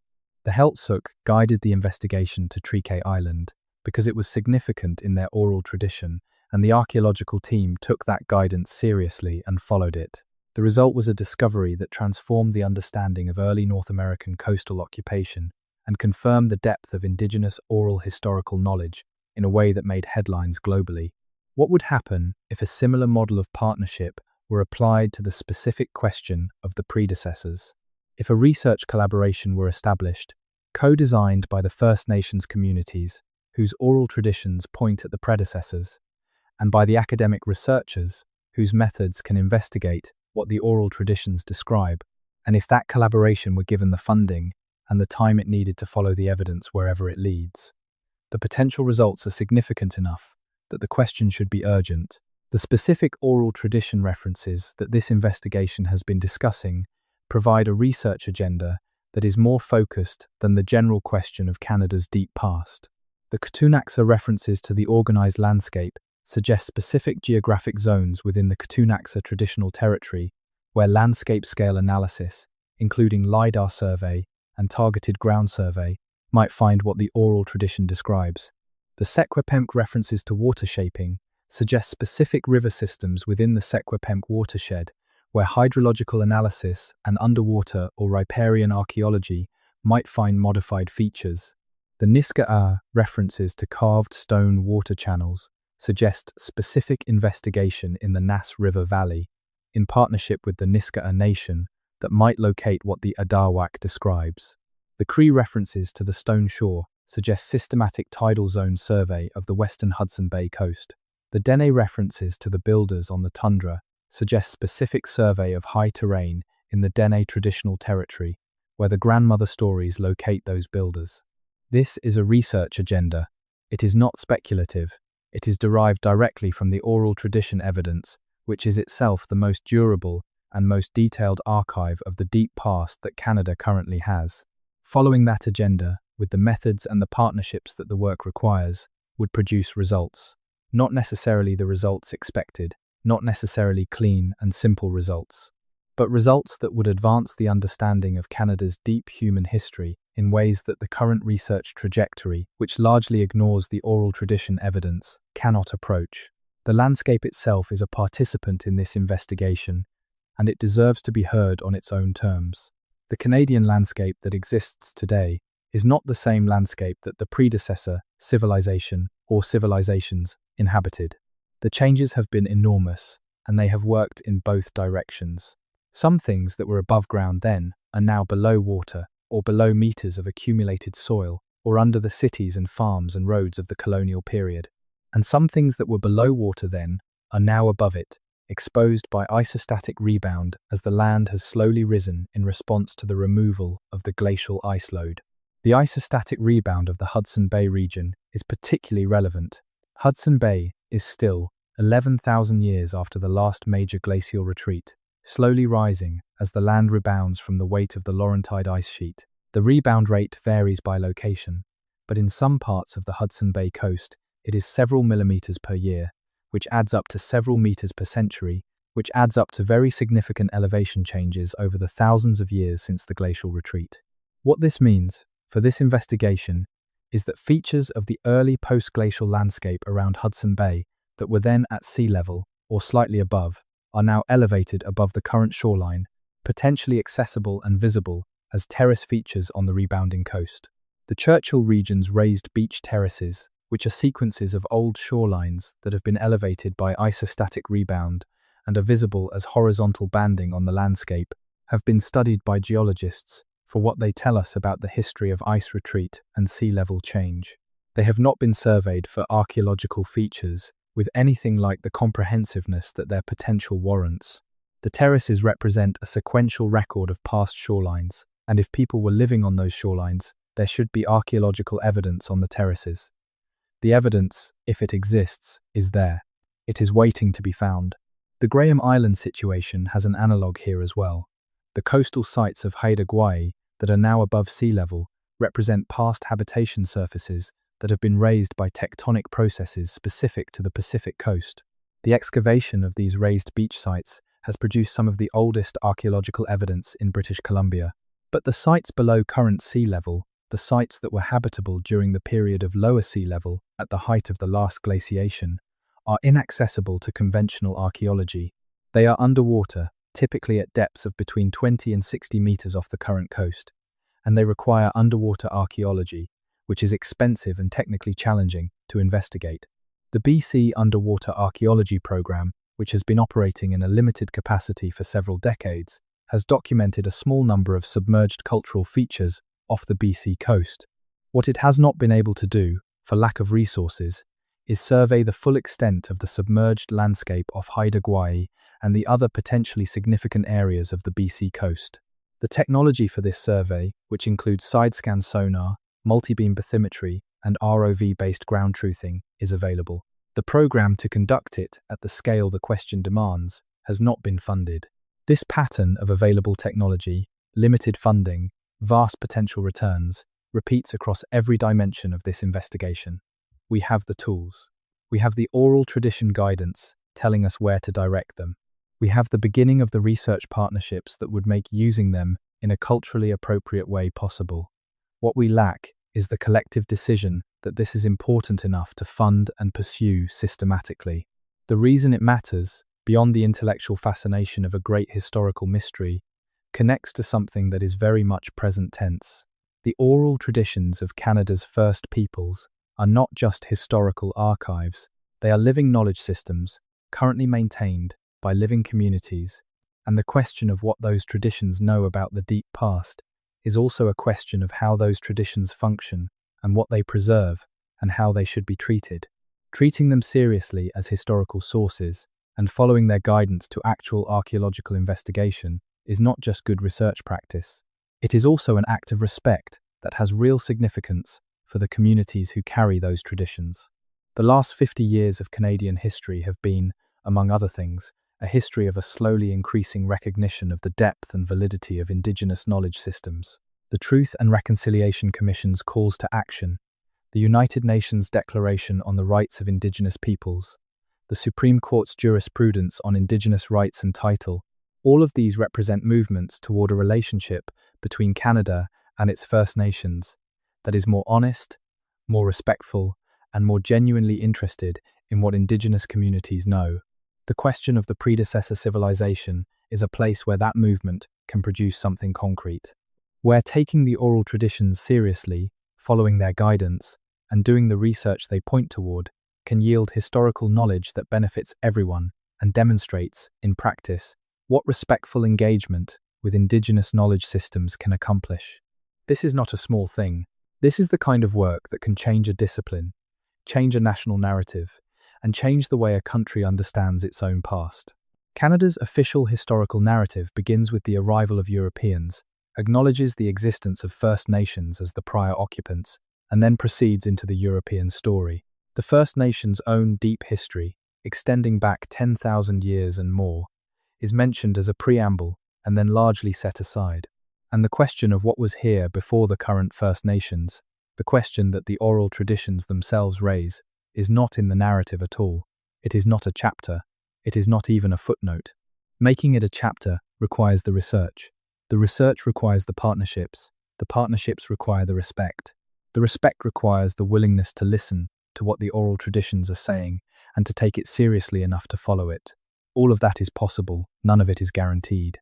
The story of the predecessor civilization in Canada is, in the end, a story about the relationship between memory and knowledge, about what human beings are capable of preserving across enormous spans of time, and what gets lost when the conditions of preservation are disrupted, and what can be recovered when the disruption is addressed and the preservation is resumed.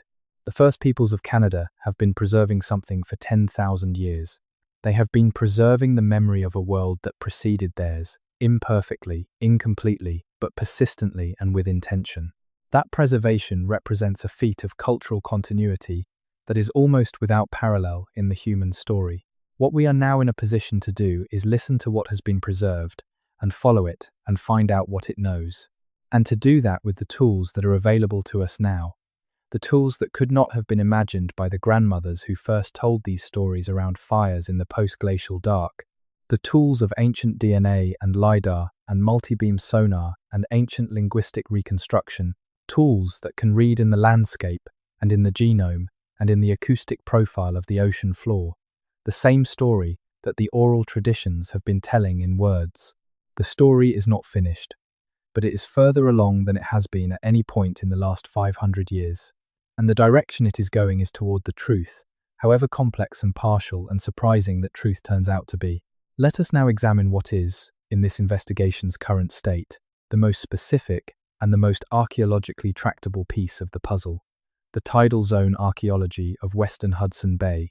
This is a specific research program that could be conducted in a specific region with specific methods and a specific research question derived directly from the oral tradition. It is worth spending time on it because it represents, perhaps more clearly than anything else in this investigation, the shape of what the next stage of research could look like. The western shore of Hudson Bay, from Churchill south to the Ontario border and north into the Nunavut boundary, is a landscape of tidal flats, raised beach ridges, boreal forest, and permafrost. The tidal range in this region is modest by global standards, typically 2 to 3 meters, but on the shallow, gently sloping tidal flats of western Hudson Bay, even a modest tidal range exposes substantial areas of the seafloor at low tide.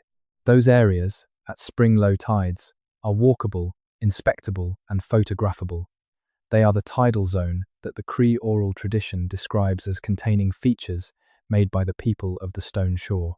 A systematic tidal zone survey of this coastline would begin with a review of the Cree oral tradition references in as much detail as community knowledge keepers are willing to provide, mapping the locations mentioned in those references as precisely as the descriptions allow.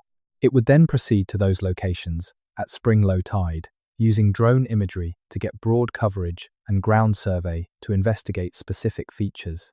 Features found would be photographed, measured, described, and sampled for any organic material, using optically stimulated luminescence dating on associated sediments if radiocarbon dating of organic material is not possible. The key diagnostic question for each feature would be, is this natural or is it made? The distinction, in a tidal zone with abundant natural rock, is sometimes obvious and sometimes very much not. Features that pass the made test would then be subject to more detailed analysis. What is the construction logic? What material was used? What was its possible function? And is it consistent with the activities described in the oral tradition?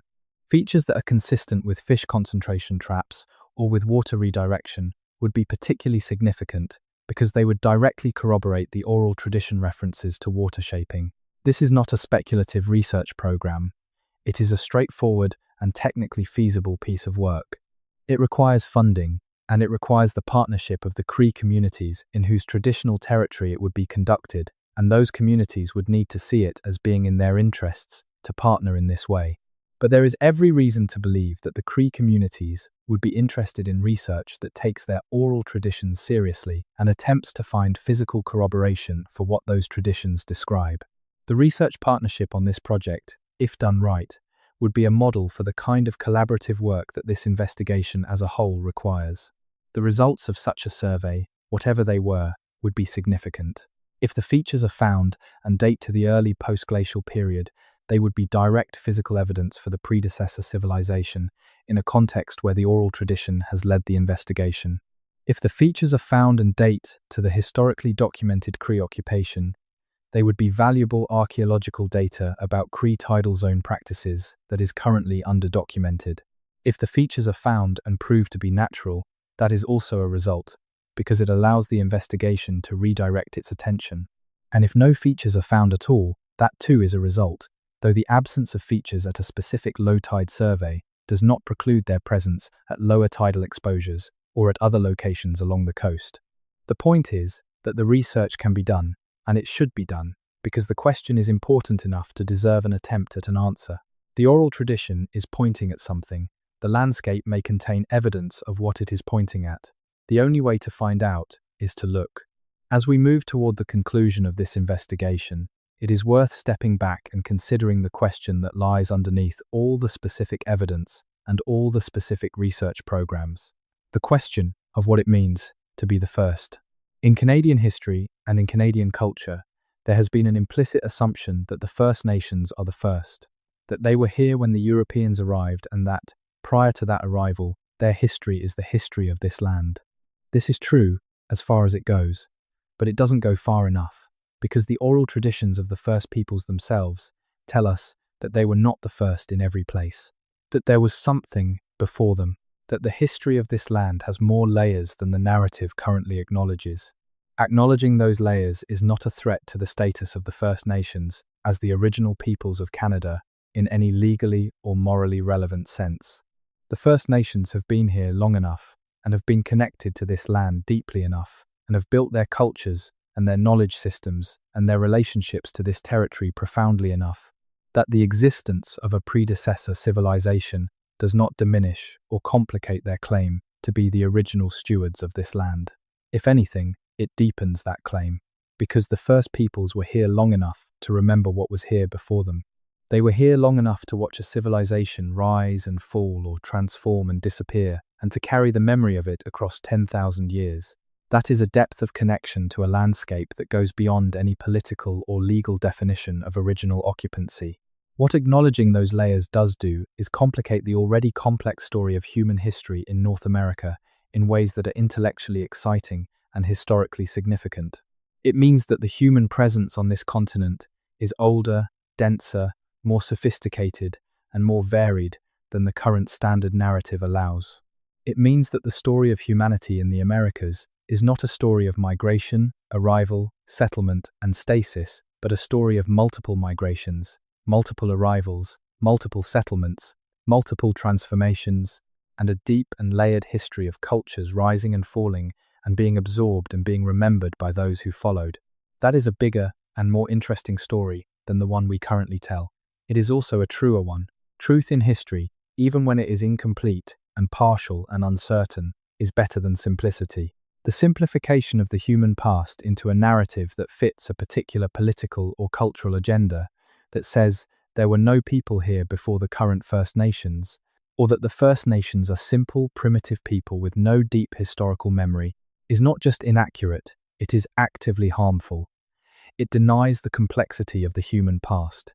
It denies the sophistication of the knowledge systems that have preserved memory of that past. And it forecloses the investigation that could recover what remains recoverable. The First Peoples of Canada have not foreclosed this investigation. They have kept it open for 10,000 years, in the only way available to them, through the patient and precise transmission of oral tradition from generation to generation. They have been carrying this question forward, preserving it against the erosion of time and the disruption of colonialism, so that this moment could come. The moment when the question they have been asking for 10,000 years the question about who was here before them, could finally be investigated with the tools and the partnerships. That moment is now. Not completely, not finally, but substantially and seriously. The research is beginning. The partnerships are forming.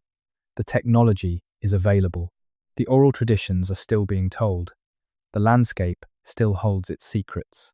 The genetics still carry their ancient signals. And somewhere in the tidal zone of Hudson Bay, somewhere on the high terraces of the Churchill River drainage, somewhere in the interior forest of Graham Island, somewhere in the river channels of the Nass Valley, somewhere in the limestone country of northern Manitoba, the traces of what was here are waiting. They have been waiting a long time. They have been patient in the way that only stone is patient, in the way that only memory is patient, in the way that only truth is patient, waiting to be found, waiting to be read, waiting to be added to the story of humanity that is still, after all these years, being written. There is a story that certain Atikamekw knowledge keepers tell when they speak of the before people that captures something that cannot be fully expressed in the language of archaeology or genetics or historical analysis. It is a story about a river that has been flowing for a very long time, and about the things that flow in a river. A river carries everything that falls into it upstream, the leaves and the branches and the soil and the seeds. It carries them downstream, and some of them settle and become part of the riverbed, and some of them continue and become part of the sea, and some of them are carried back up by the fish that migrate from the sea to the spawning grounds. And so what falls in upstream eventually becomes part of something that is everywhere in the watershed. Nothing that enters a river is lost. It is transformed. It becomes part of what the river carries. It becomes part of the river itself. The Atikamekw use this story, in the way that oral traditions use stories, to say something about memory and time, and the relationship between what was and what is. The before people entered this river a very long time ago. What they knew, what they built, what they understood about water and stone and sky, entered the river of memory and was carried downstream. Some of it settled in the riverbed, in the landscape features, and the genetic traces and the substrate words in the languages that replaced theirs. Some of it was carried further into the oral traditions of the peoples who came after, where it flows still. And some of it, carried back upstream by the fish of curiosity and research and respectful investigation, may yet return to the places it came from and be recognized for what it always was: evidence, memory, truth. The before people are not gone. They are in the river. They are in the stone arrangements of the tidal zone that the Cree describe. They are in the high terraces of the Churchill, where the biologist noted anomalous accumulations and filed the photographs and moved on. They are in the internal structure of the Ktunaxa language, where their descendants still speak the words of a tradition 10,000 years in the making. They are in the oldest layer of the Haida oral tradition, where those who carved before are remembered by those who carve now. They are in the grandmother stories of the Dene, in the Adawak of the Niskar, in the Mishamis stories of the Anishinaabe, in the drawings Shanaudathit left before she died, in the field notes of the biologist in northern Manitoba who photographed something he couldn't explain. They are everywhere in this landscape, distributed by time and transformation into 1,000 different containers, and every container is pointing at the same source. Every memory and every trace and every anomalous feature is pointing at a human presence, real and physical and organized, that was in what is now Canada before any of the cultures we currently name as the first, pointing at a civilization, or the traces of one, or perhaps the traces of several, that shaped water and worked stone and watched the sky and left their mark on a landscape that is still, 10,000 years later, bearing that mark. We have been looking at Canada's history and seeing the beginning. The oral traditions of the first peoples have been telling us, for as long as they have been telling us anything, that the beginning is earlier, that there is a chapter before the chapter we know, that the story goes deeper into time than we have followed it. We are only now, with the tools we have finally developed and the partnerships we are finally building, beginning to follow it as far as it deserves to go. The land is patient, the river is still flowing, the memory is still alive, and the investigation, finally, is underway. The night comes early in northern Canada for much of the year. By 4 in the afternoon in December, the sky above the Churchill River is fully dark, and the stars are extraordinary in a way that city dwellers have mostly forgotten was possible. The Milky Way is not a suggestion.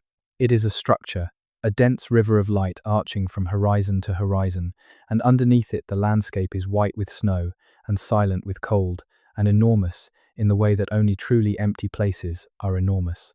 If you stood there, under that sky, in that silence, you would understand something about this investigation that no amount of analysis can fully convey. You would understand why some people, 10,000 years ago, would have built things that were meant to last, would have arranged stone in ways that carried intention across time, would have shaped water in ways that organized the landscape for purposes beyond the immediate season, would have watched the stars in ways that encoded knowledge for the generations that could not yet be imagined. You build things that last when the place you are in is large enough and important enough and beautiful enough and terrible enough that you want to leave a mark on it, when you want the world to know that you were there, when you want the future to find you and say, yes, you were here, yes, you mattered, yes, the mark you left is still legible. The predecessor civilization, whatever it was, wanted that. The oral traditions that have carried its memory for 10,000 years are evidence that it got it. The stone arrangements in the tidal zone and the anomalous features on the high terraces and the linguistic isolate in the mountain valleys and the substrate traces in the northern languages are evidence that it got it. It is legible. The mark is still there. We are finally learning how to read it. The river carries everything. Nothing that enters it is lost.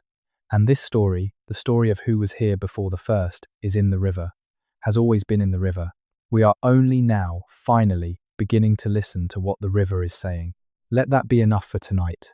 Let the river keep flowing.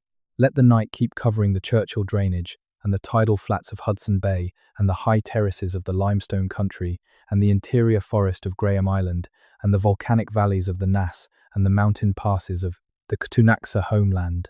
Let the stars turn above all of it. Let the memory keep being passed from grandparent to grandchild in the languages that the colonial project tried to silence and failed to silence. Let the investigators keep reading the field notes and scanning the archive records and running the LiDAR surveys and building the research partnerships that this investigation demands. And let the question keep being asked, because the question is the thing that keeps the investigation alive. The question that the First Peoples of Canada have been asking inside their oldest stories for as long as those stories have been told. Who was here before us? What did they know? What did they leave behind? Those questions have answers. We are finding them. Slowly, carefully, respectfully, in partnership with the people who have been carrying the questions forward for 10,000 years. The answers are in the river. The river is still flowing. The night is long and the stars are clear and the investigation is, finally, underway. If this story has kept you company tonight, through the long dark hours and the slow drift towards sleep, then it has done what it was meant to do. These are the stories that deserve to be told in the dark, when the noise of the day is quiet and the mind is open to something older and slower and more patient than the daily world. The deep past of Canada is enormous and mostly unrecovered and endlessly fascinating. There are many more evenings of stories in it, many more threads to follow, many more places where memory and landscape and science are beginning to converge on something that was hidden for a very long time and is not quite hidden anymore. The river is still flowing. The stone arrangements are still in the tidal zone. The grandmother stories are still being told, and the investigation is still underway.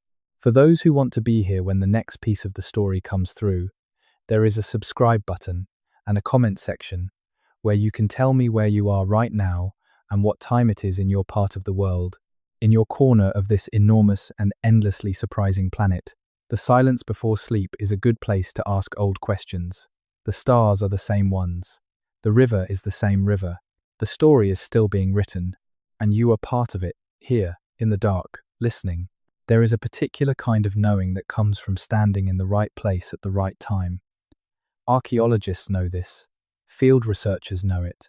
The Innu trappers of the Labrador interior know it in a way that no textbook can convey. You can read every paper ever written about the pre-contact human history of the Kaniapiskor watershed, and what you will have is a description of knowledge. You can stand at the edge of what was the Kaniapiskor River in the autumn of 1980, the year before the reservoir flooded it, and watch the water move through the valley in patterns that 5,000 years of people had understood. And what you will have is the knowledge itself, in its living form. One of those forms of knowing is recoverable from archives, the other is gone.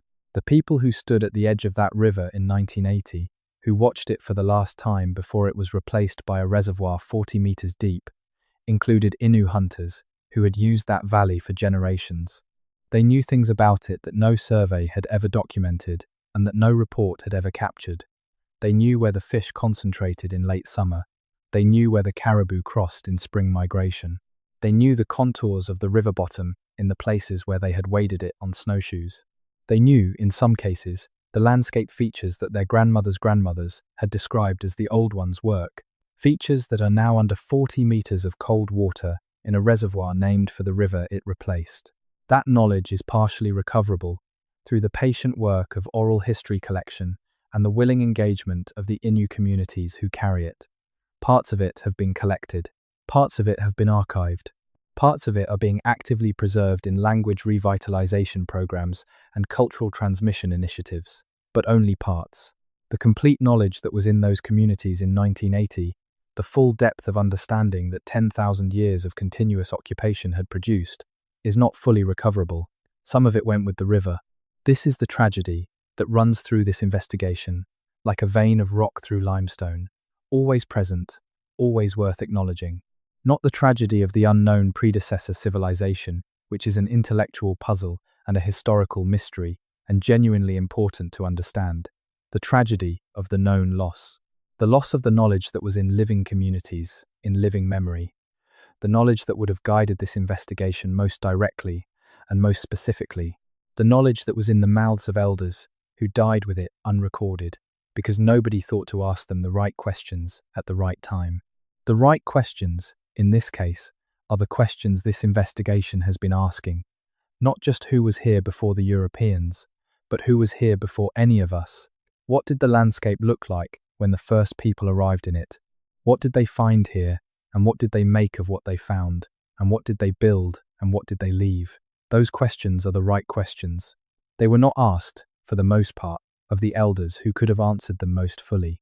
And so, the investigation proceeds with what is left, which is substantial, which is more than enough to tell us that the question is real and that the answer is there to be found, but which is less than what it could have been, and the difference is the loss.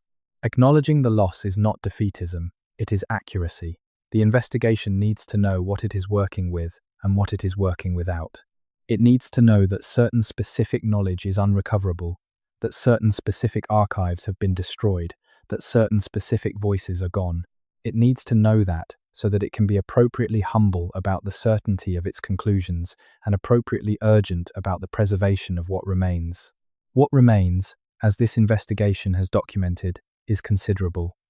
The oral traditions of living First Nations communities, the landscape features that survive above water, above ground, above the threshold of current detection, the genetic diversity of living populations, the structural peculiarities of living languages, the field notes in provincial archives, the photographs taken by biologists who saw something they couldn't explain, the LiDAR datasets sitting in university servers with their anomalies unremarked.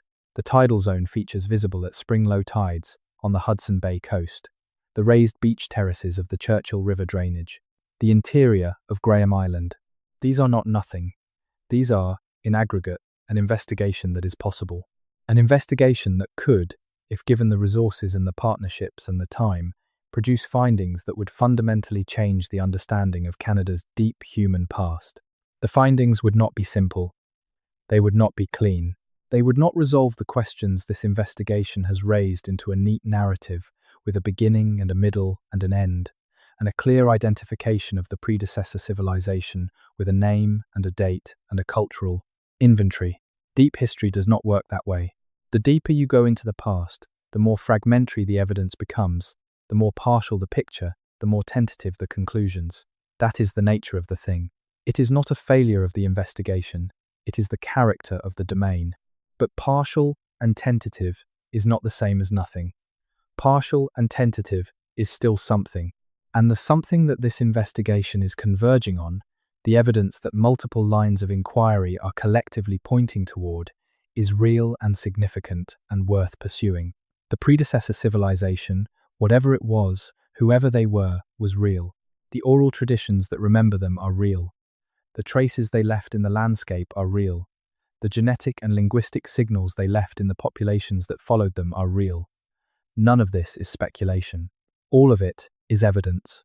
Evidence that is incomplete and partial and needing more investigation, but evidence. Consider what parallel evidence has done in other contexts. The case of Göbekli Tepe in southeastern Turkey is instructive. Before its discovery in the 1990s, the conventional understanding of the capacity of pre-agricultural peoples was that they lacked the organizational complexity and the social surplus required to build monumental structures. Hunter-gatherers, the story went, were too mobile, too resource-constrained, and too socially simple to construct the kind of permanent architecture that would leave an impressive archaeological record. Göbekli Tepe demolished that story completely. Built 12,000 years ago by people who were hunter-gatherers by any reasonable definition, it is a complex of enormous stone pillars arranged in circles, carved with elaborate animal imagery, requiring sustained collective labor and sophisticated social organization to construct. Its existence proved that the conventional understanding was wrong and forced a fundamental revision of what pre-agricultural people were capable of. The evidence from Canada's oral traditions and from the landscape archaeology and from the genetics is pointing at a similar revision. Not quite as dramatic, not a single site as visually stunning as Göbekli Tepe, but structurally similar in its implications. The predecessor civilization, or civilizations that the oral traditions describe, if the evidence for them continues to accumulate in the direction it is currently moving, will require a revision of the conventional understanding of the capacity and complexity of early post-glacial peoples in North America. They will expand the story of what humans were doing in Canada during the period between deglaciation and the emergence of the archaeologically documented cultural sequences. They will fill in a gap that is currently occupied only by the label unknown, and they will fill it in with something more interesting and more specific than that label implies. The revision will not be comfortable for everyone. It will complicate the story of the first peoples in ways that some communities may find unsettling. If the predecessor civilization was real, and if some of the current First Nations are partly descended from it, as the Ktunaxa case suggests, the question of what that means for cultural identity and for the complex politics of Indigenous rights and recognition is not simple. These are real concerns, and they deserve to be engaged with honestly, not glossed over in the excitement of discovery. But complexity is not a reason to avoid investigation. It is a reason to engage with the investigation carefully, respectfully, and in genuine partnership with the communities whose history is at stake. The precedent of Trique Island, where the research was done in partnership with the Heiltsuk, and the results affirmed and deepened the Heiltsuk's understanding of their own history, suggests that careful collaborative research on difficult historical questions can be done in a way that strengthens, rather than complicates, Indigenous communities' relationship to their past. The Ktunaxa Nation has been engaged in exactly this kind of work, with exactly this kind of care, in their ongoing cultural revitalization and territorial management programs. They are not waiting for outside researchers to tell them who they are and where they came from. They are investigating their own past, in partnership with researchers who respect their leadership in that investigation. And they are finding things. Not always easy things.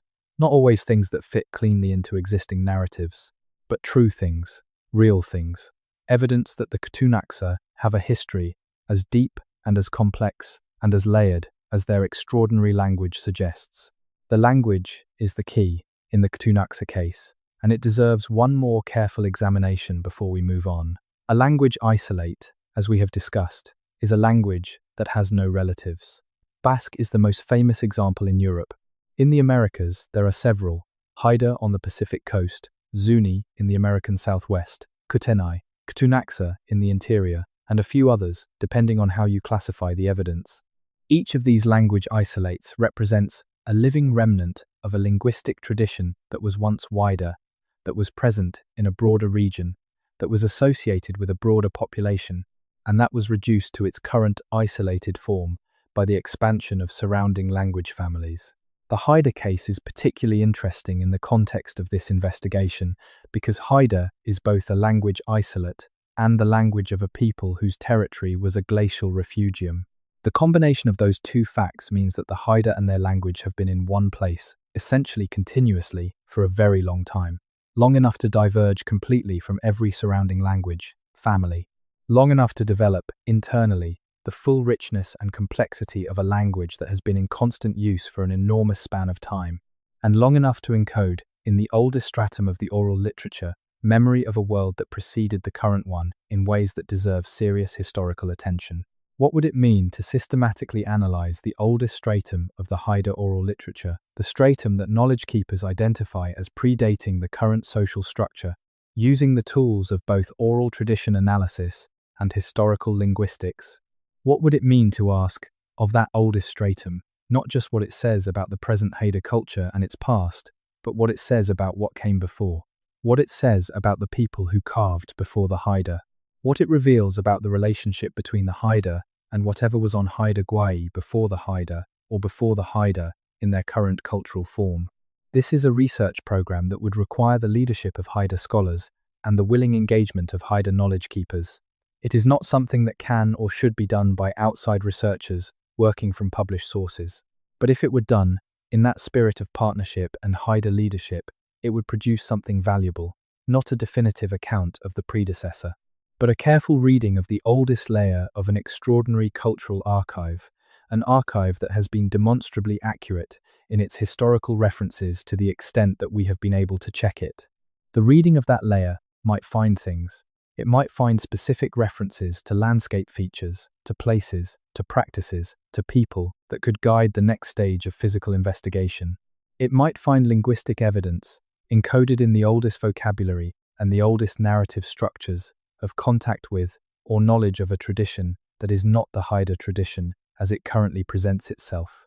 It might find, in other words, exactly the kind of evidence that the investigation needs at this stage, specific enough to guide physical investigation, credible enough to justify the investment, and rich enough in detail to suggest that the archive has genuinely preserved something real. This is the hope that underlies all of the specific research programs this investigation has discussed. Not the hope that the answer will be simple. The answer will not be simple. Not the hope that the investigation will produce a dramatic discovery that resolves everything in an afternoon. It will not. But the hope that careful, respectful, well-resourced, deeply partnered investigation of the evidence that currently exists will produce enough to justify the next stage, and that the next stage will produce enough to justify the stage after that, and that over time, over decades of careful work, the story of what was here before will become clear enough to take its rightful place in the human account of this land. The soil of the northern boreal forest accumulates about 1 millimeter per year, 1 centimeter per decade, 1 meter per 1,000 years.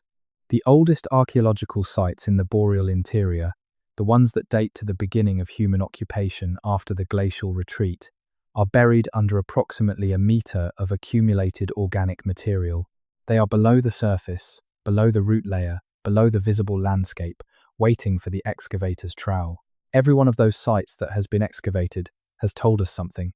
Many of them have told us something surprising. The surprise is a feature, not a problem. It is what you get when you look at things that haven't been looked at before. The soil above the sites is patient. The sites below the soil are patient. The oral traditions that point toward them are patient. The investigation needs to match that patience. It needs to be willing to work slowly and carefully and with full respect for the complexity of what it is attempting. It needs to be willing to be surprised, and it needs to be willing to share what it finds in forms that are accessible and meaningful, not just to the academic communities that conduct the research, but to the First Nations communities whose history is being investigated, and to the general public that benefits from knowing the full story of this land. The Innu elders who watched the Kaniapiskau River for the last time before it was flooded knew something that no university-trained researcher knew, something that cannot be recovered from their knowledge, but that the example of their knowledge should inspire us to seek in the knowledge that remains. The Ktunaxa elders, who carry in the structure of their language the residue of a tradition 10,000 years old, know something about deep time that no academic paper has fully captured. The Wet'suwet'en knowledge keepers, who maintain the Kungak's references to the elder world, know something about the layered history of their territory that the archaeology has not yet found. The Haida scholars who distinguish between the oldest stratum of their oral literature and the more recent strata know something about what that oldest stratum preserves that deserves the most careful and respectful attention. All of these knowing people are here, now, carrying forward the weight of a memory that has survived everything the colonial period could throw at it. They are not finished. Their traditions are not dead. Their knowledge is not gone. It is present. In them, in their communities, in the languages they are revitalizing, and the knowledge systems they are maintaining, and the partnerships they are willing to form with researchers who come to them in the right spirit.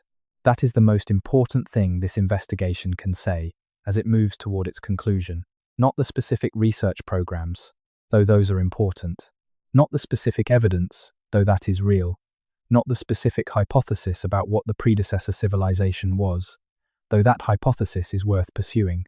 The most important thing is this: the knowledge is still here. The people who carry it are still here. The investigation can still be done. It is not too late. The window is narrowing, because it always is, because that is the nature of memory and landscape and time, but it has not closed. The river is still flowing. The grandmother stories are still being told. The tidal zone features are still visible at spring low tides. The field notes are still in the provincial archives. The language structure of Ktunaxa is still available for careful linguistic analysis. The ancient DNA technology is still improving. The LiDAR datasets are still available for analysis. The research partnerships are still possible. And underneath the boreal forest floor, under a meter of patient organic accumulation, the sites of the predecessor civilization, whatever it was, are waiting. Not in any mystical sense. Not preserved by some supernatural agency. Simply present, the way things are simply present when they were put somewhere and nobody moved them. Stone does not biodegrade. Organic material in the right conditions of temperature and chemistry survives for tens of thousands of years. What was placed on this landscape was placed on it, and it is still there, and the investigation that would find it has the tools it needs, and needs only the will and the resources and the partnerships to use them. The story of who was here before the first peoples, the story that the first peoples themselves have been carrying for 10,000 years, is not finished. It is an ongoing story, a living story, a story that the land and the memory and the science are still telling. The telling may last for decades more, as the investigation gathers itself and finds its footing and develops the partnerships and the methods and the resources it needs. But the telling is happening. This conversation is part of it. Every researcher who takes an oral tradition seriously and follows it to an archaeological site is part of it. Every First Nations community that maintains its language and its stories against the forces that would silence them is part of it. Every curious person who listens to these questions in the dark, in whatever part of the world they are, and thinks, yes, that matters, yes, I want to know, is part of it. The predecessor civilization left its mark on this land.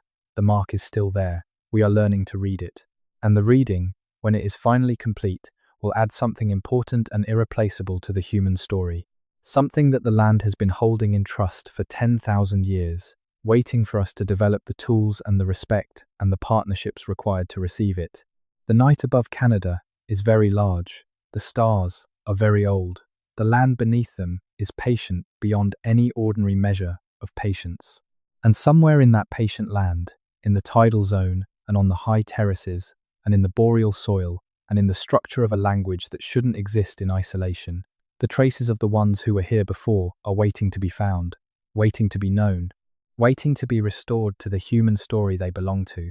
Sleep well. The investigation continues. The questions are alive. The river is still flowing. There is a specific quality to the silence that comes just before you find something you have been looking for a very long time. Anyone who has done serious fieldwork in the physical world knows it, and anyone who has done serious research in an archive or a library knows it, and the Indigenous knowledge keepers who have been carrying these oral traditions for generations know it better than anyone. It is the silence that precedes recognition.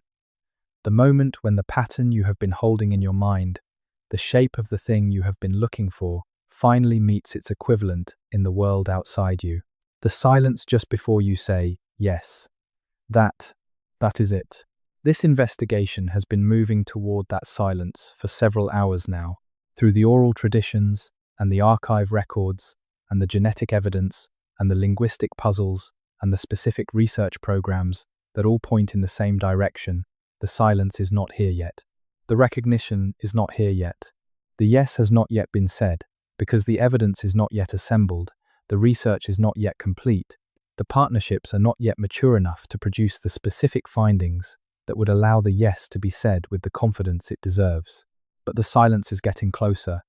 The shape of the thing is becoming more defined. The investigation is converging. What will the convergence look like when it comes? What will the yes be when the research is finally advanced enough to say it? It will not be a single moment. It will not be a single site or a single excavation or a single genetic analysis that produces the final definitive answer. Deep history does not work that way. What it will look like is an accumulation of findings from multiple different research programs in multiple different disciplines, using multiple different methods, all pointing in the same direction with increasing specificity and increasing confidence. It will look like the pattern that is already beginning to take shape, but more complete, more detailed, more legible, with fewer gaps and fewer ambiguities and fewer question marks. The first finding that will anchor the convergence will almost certainly come from genetics. The ancient DNA technology is moving faster than any other technology relevant to this investigation, and the ancient DNA record for North America is expanding faster than in almost any other region of the world. As more samples are analyzed and more ancient genomes are sequenced, the picture of early North American population history is becoming more complex and more specific. Within that complexity and specificity, the signals that do not fit the known founding populations are becoming more visible. The anomalous genetic affinities, the unexpected ancestry components, the population bottlenecks, and admixture events that the current models do not fully account for are becoming more apparent. And as the comparative database expands, as more ancient genomes from different periods and different regions are added to it, the ability to identify what those anomalous signals represent, in terms of specific populations and specific historical events, will improve. The genetics will point at a place and a time, approximately, with confidence intervals, with caveats, with the appropriate scientific humility about what the data can and cannot demonstrate. But it will point, and the oral traditions are already pointing at the same places and times from a different direction. When those two lines of pointing converge on the same location, the case for looking at that location carefully with archaeology will become very strong. And if the archaeology finds something that matches what the oral tradition and the genetics are both pointing at, the pattern will be complete enough to say yes. The place the genetics is most likely to point at first is the BC interior.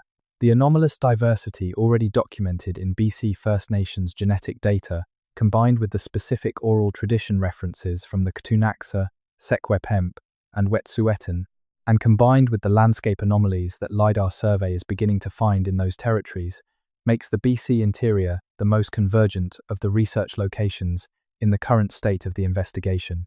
If comprehensive ancient DNA analysis of early BC interior archaeological samples is done with the specific question of predecessor populations in mind, and if that analysis is done in genuine partnership with the First Nations communities of the region, the results could be decisive.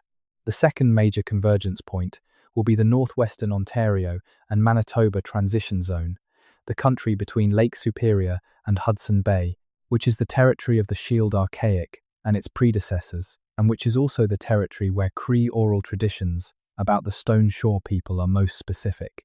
The ancient DNA from Shield Archaic contexts, analyzed carefully and compared against the expanding database of North American ancient genomes, may well show anomalous affinities that correspond to the oral tradition's predecessor reference.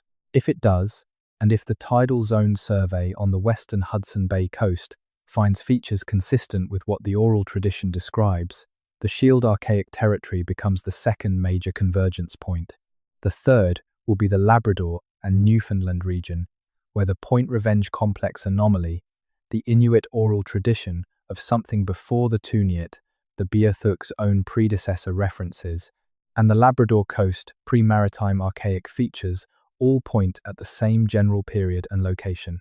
This is also the region where the ancient DNA technology has the best chance of finding preserved organic material from the relevant period, because the combination of cold temperatures and specific sediment chemistry in some Labrador cave contexts provides unusually good preservation conditions.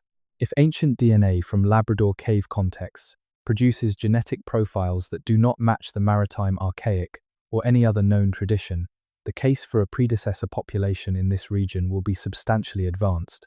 The convergence, when it comes, will require a new narrative, not a replacement of the existing narrative about Canada's First Peoples, but an expansion of it.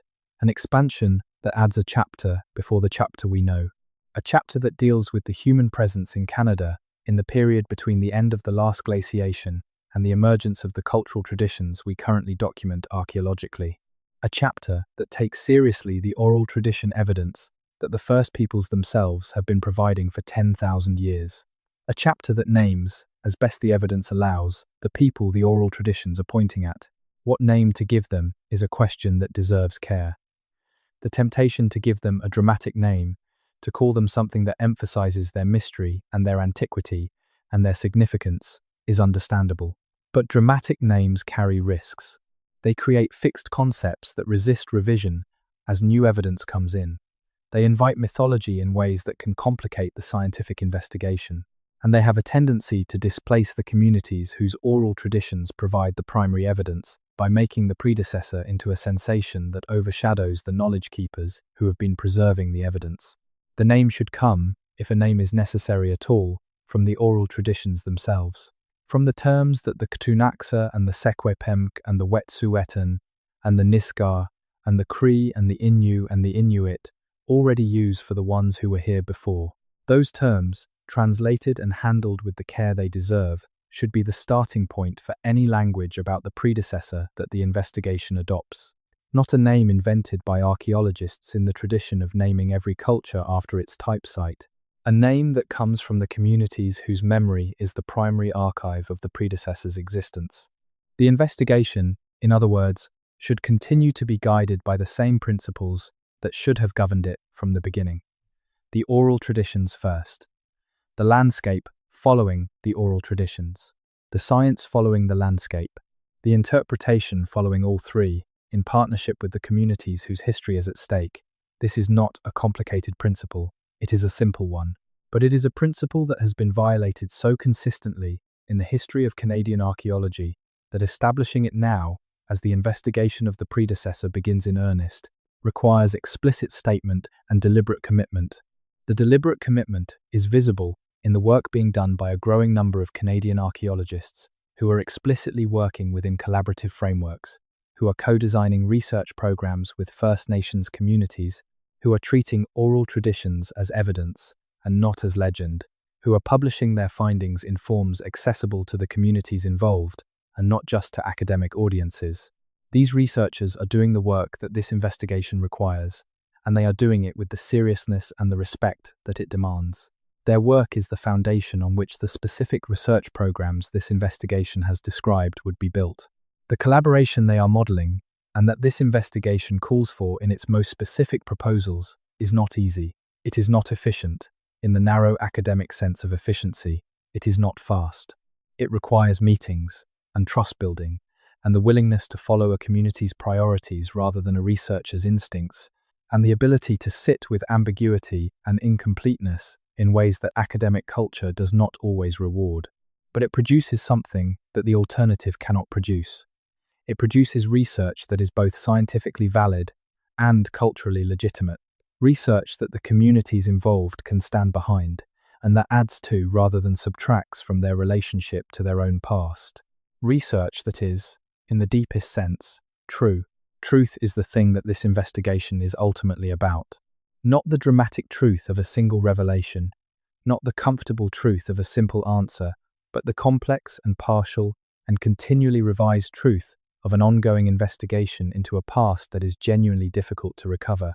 The truth that the predecessor civilization was real, that the oral traditions that remember it are preserving genuine historical information, that the landscape contains physical traces of it that can be found and studied, that the genetics and the linguistics carry signals of its existence. That the investigation of those traces, those signals, those memories, is one of the most important historical investigations that can be undertaken in Canada today. That truth is worth the difficulty. It is worth the long process of building partnerships and developing methods and securing funding and doing the slow, careful, patient work of following the evidence where it leads. It is worth the discomfort of revising established narratives and the complexity of navigating the politics of Indigenous rights and colonial history that inevitably accompany this kind of research. It is worth all of that, because the alternative is to leave the question unanswered when the answer is knowable, to leave the oral traditions of Canada's First Peoples pointing at something real that we simply chose not to look at, to leave the land holding its secrets unread, because we were not patient enough or respectful enough or committed enough to read them. The decision to look, to really look, with the full weight of what we now know how to do, is the decision that this investigation has been building toward. It is not yet fully made, because it requires more than an individual investigator or a single research team. It requires institutional will and funding and political support, and above all, the genuine partnership of the First Nations communities, whose oral traditions are the primary guide. But the decision is becoming more possible, more supported, more clearly necessary, with each year that passes, and each finding that accumulates, and each partnership that deepens. The land above the 49th parallel is enormous. It is old beyond reckoning in the human sense. It has been shaped by forces that operated long before human beings were there to see them, and it has been shaped, more recently, by the human beings who have lived on it for longer than any current narrative fully acknowledges. The shape of that human shaping is still visible, still legible, still available to be read by anyone willing to stand in the right place and look at the right angle and listen to the voices that have been describing it for 10,000 years. Those voices are still speaking, the land is still here, the investigation is still open. Every language that has ever been spoken in what is now Canada carries within it some residue of the human past. Not just the historical content of the stories told in the language, but the structure of the language itself, the grammar and the phonology and the lexicon, which encode the history of the people who have spoken it and the peoples they have encountered and the landscapes they have moved through. A language is a map. It is a map of time and space and encounter, drawn in the medium of sound and pattern rather than in ink or stone, but no less real for that, and in some ways more durable. The First Nations languages of Canada, in their extraordinary diversity, in their structural richness, in their internal complexity, are maps of a past that goes much deeper than the European contact period. They are maps of post-glacial adaptation, of intercultural encounter, of population movement and merger and divergence, of landscape knowledge accumulated over thousands of years. They are also, as the linguistic evidence discussed in this investigation suggests, maps of something older, maps that encode, in their oldest features, the residue of linguistic traditions that preceded them, traditions spoken by peoples who were here before the people who speak these languages now. Reading those maps requires the specialized skills of historical linguistics and comparative language analysis. It requires the willingness to look at a language's anomalous features, its structural peculiarities, its substrate traces, as evidence rather than noise. And it requires the partnership of the communities whose languages are being studied, because the knowledge that allows a structural feature to be interpreted as historical evidence rather than as random variation lives in the community, in the knowledge keepers who understand the deep context of the language and its use. This linguistic dimension of the investigation has been present throughout, as a thread running alongside the oral tradition evidence and the landscape evidence and the genetic evidence. It deserves, as the investigation moves toward its conclusion, a final moment of explicit attention, because if the linguistic argument holds, if Ktunaxa is indeed a remnant of a wider tradition, if the substrates in certain northern languages are indeed traces of replaced linguistic systems whose speakers were in those regions before the current First Nations, then the predecessor civilization left its mark, not just in the landscape and in the genetics and in the oral traditions, but in the very languages that came after it. In the mouths of the people who followed, speaking words that carry, in their deep structure, the residue of a world that was here before. That is a form of presence that is harder to destroy than a stone wall or a tidal zone feature. Language structure is among the most conservative elements of human culture. It changes slowly. It resists replacement even when vocabulary and speakers change, and it preserves in its grammar and its phonology traces of historical encounters that may have occurred thousands of years ago. If the predecessor civilization's influence on the languages that followed it is real, and if the methods of historical linguistics can be refined and focused enough to extract that influence from the noise of subsequent change, then the linguistic archive is one of the most promising dimensions of this investigation for producing specific and verifiable findings. The work required to extract those findings is patient and technical and largely invisible to the general public, conducted in linguistics departments and fieldwork settings and community-based language programs by researchers who may not frame their questions explicitly in terms of the predecessor civilization, but who are, in following the linguistic evidence where it leads, moving the investigation forward. Their work is part of the same enterprise. Their findings, when they accumulate to the point of convergence with the oral tradition evidence and the landscape archaeology and the genetics, will be part of the yes that this investigation is moving toward. The yes will come in pieces. Each piece will be significant. Each piece will need to be placed carefully in the context of what is already known and what is still uncertain. And the full assembly of pieces into a coherent picture will be the work of a generation of researchers working in partnership with the First Nations communities, who are the primary custodians of the evidence, guided by the oral traditions that have been pointing at this question for 10,000 years. That is the shape of what is coming, not a dramatic revelation, a patient and cumulative recovery, a restoration of what has been waiting to be restored, a conversation between the deep past and the present that the First Peoples of Canada have been trying to have for 10,000 years, and that the rest of us are only now becoming capable of joining. The questions remain open, the land remains patient, the oral traditions remain alive, carried in the mouths of grandmothers and grandfathers who are passing them to grandchildren tonight.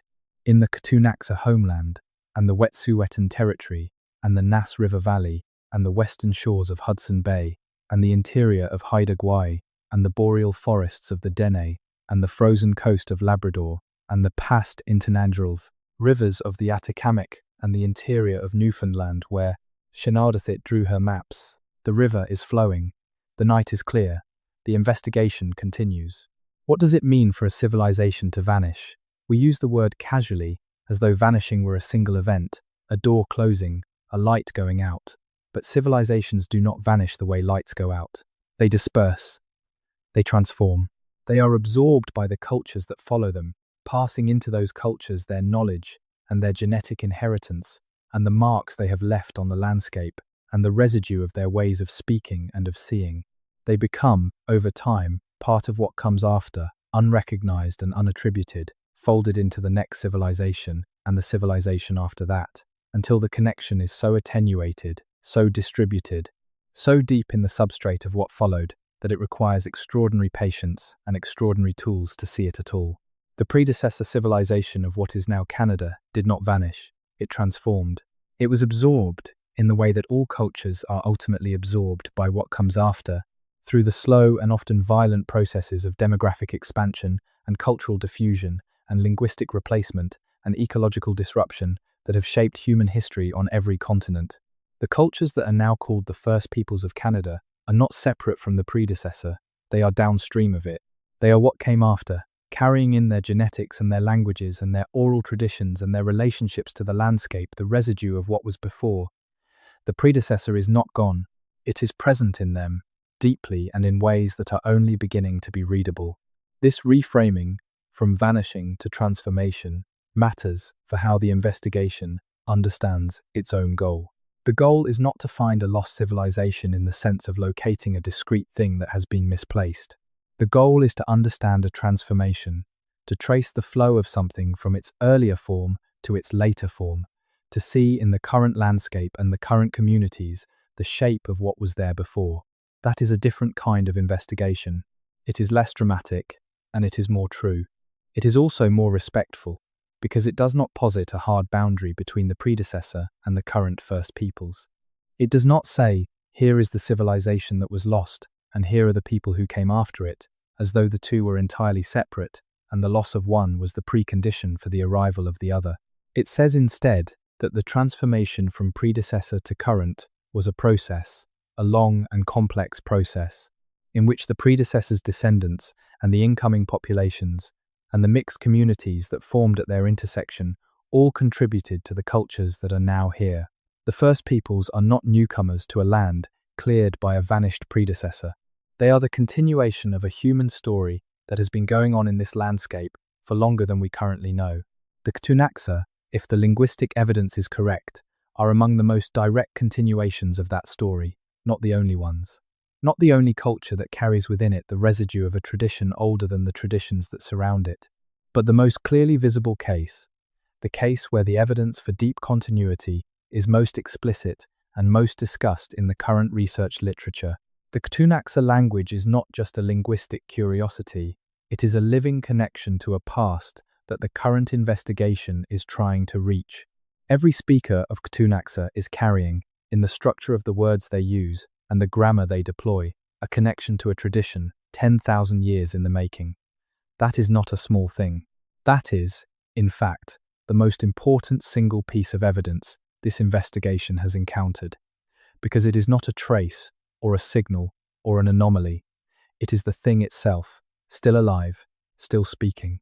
The revitalization of Ktunaxa, the active work being done by the Ktunaxa nation to document and teach and transmit the language to new generations, is therefore not just an act of cultural preservation in the sense that matters to the community. It is an act of historical recovery that matters to everyone who cares about the deep human past of this continent. Every child who learns to speak Ktunaxa fluently is learning a language that carries in its structure evidence of a world before the world we know. Every elder who teaches that language is passing forward a connection to something that would otherwise be invisible.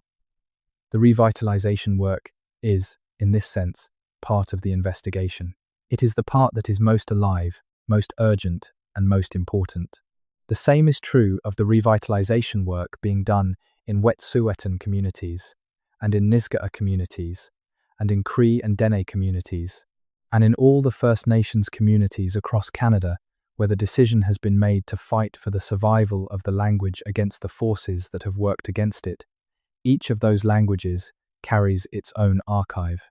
Each of those archives contains its own version of the story this investigation has been following. Each revitalized speaker is a victory not just for the community, but for the understanding of the deep past that the community has been preserving. This is why this investigation, which might seem to be about the distant and abstract question of a predecessor civilization that existed 10,000 years ago, is also about something very present, very specific, very much alive in communities across Canada right now. The investigation and the revitalization are the same project. They are both about recovering what was nearly lost. They are both about taking seriously the depth of human presence in this landscape. They are both about refusing to accept the impoverished and inadequate narrative of Canadian history that begins in 1492 or 1534 or 1608 and treats everything before that as either prehistory or legend. The depth of Canadian human history is not prehistory in the sense of before history. It is history in the fullest sense. It has actors and events and transformations and continuities and ruptures. It has things that happened and left traces and can be recovered. It has knowledge that was accumulated and transmitted and partially lost and being recovered. It has all the richness and complexity and human significance of any historical period in any place on Earth. It is just a history that requires different tools to read, and it is a history that has been actively suppressed and dismissed for long enough that the tools required to read it have been slow to develop. The tools are developing now. The reading is beginning. And the story that the reading is revealing is, as this investigation has attempted to show, larger and stranger and more interesting than the story we have been telling. Larger in time, extending back farther than current textbooks acknowledge. Stranger in content, including the oral tradition evidence for a predecessor that no current archaeological name covers. More interesting, in implication, pointing toward a revision of the conventional understanding of what pre-agricultural peoples in North America were capable of, and toward a relationship between the current First Peoples and the deep past of their territories that is more complex and more continuous than a simple story of migration and settlement allows. That is the story. Incomplete, as all real stories are, ongoing, as all real investigations are, pointed in the direction of something that is beginning to come clear, even if it is not yet clear enough to see fully. The direction is deeper. The instruction is keep looking. The promise is there is something there. The oral traditions have been saying there is something there for 10,000 years, and they have been right about too many things to be dismissed about this one. The land knows, the languages know, the oral traditions know, the genetics are beginning to know, the archaeology is beginning to find. The investigation is alive and moving and pointed at the truth, and the truth is patient enough to wait for it. It has already been waiting for 10,000 years. It can wait a little longer, but not forever. The permafrost is thawing. The tidal zone is eroding. The elders who carry the oldest knowledge are getting older. The urgency is real, even as the patience is required. Do both. Be patient and urgent simultaneously. This is the discipline the investigation demands, and the discipline that the land has been modeling for as long as human beings have been here to watch it. The river is patient and urgent simultaneously. It flows without stopping, and it waits without ending, and it carries everything that enters it forward, forever, toward a sea that is also patient and also urgent, full of what the river has brought, and waiting for what the river will bring next. The river is still flowing, the story is still being told. The investigation continues, tonight and tomorrow, and for as long as it takes, in the cold north of a continent whose depth of human history is only beginning to be understood. The questions this investigation has raised will outlast this conversation. They will be carried forward by researchers doing the work, by the First Nations communities revitalizing their languages and maintaining their oral traditions, by the curious people who hear these stories in the dark and decide they matter. That carrying forward is the continuation of this investigation, one patient finding at a time, toward the truth the land has been holding now. The investigation is alive. The river still flows. Rest well.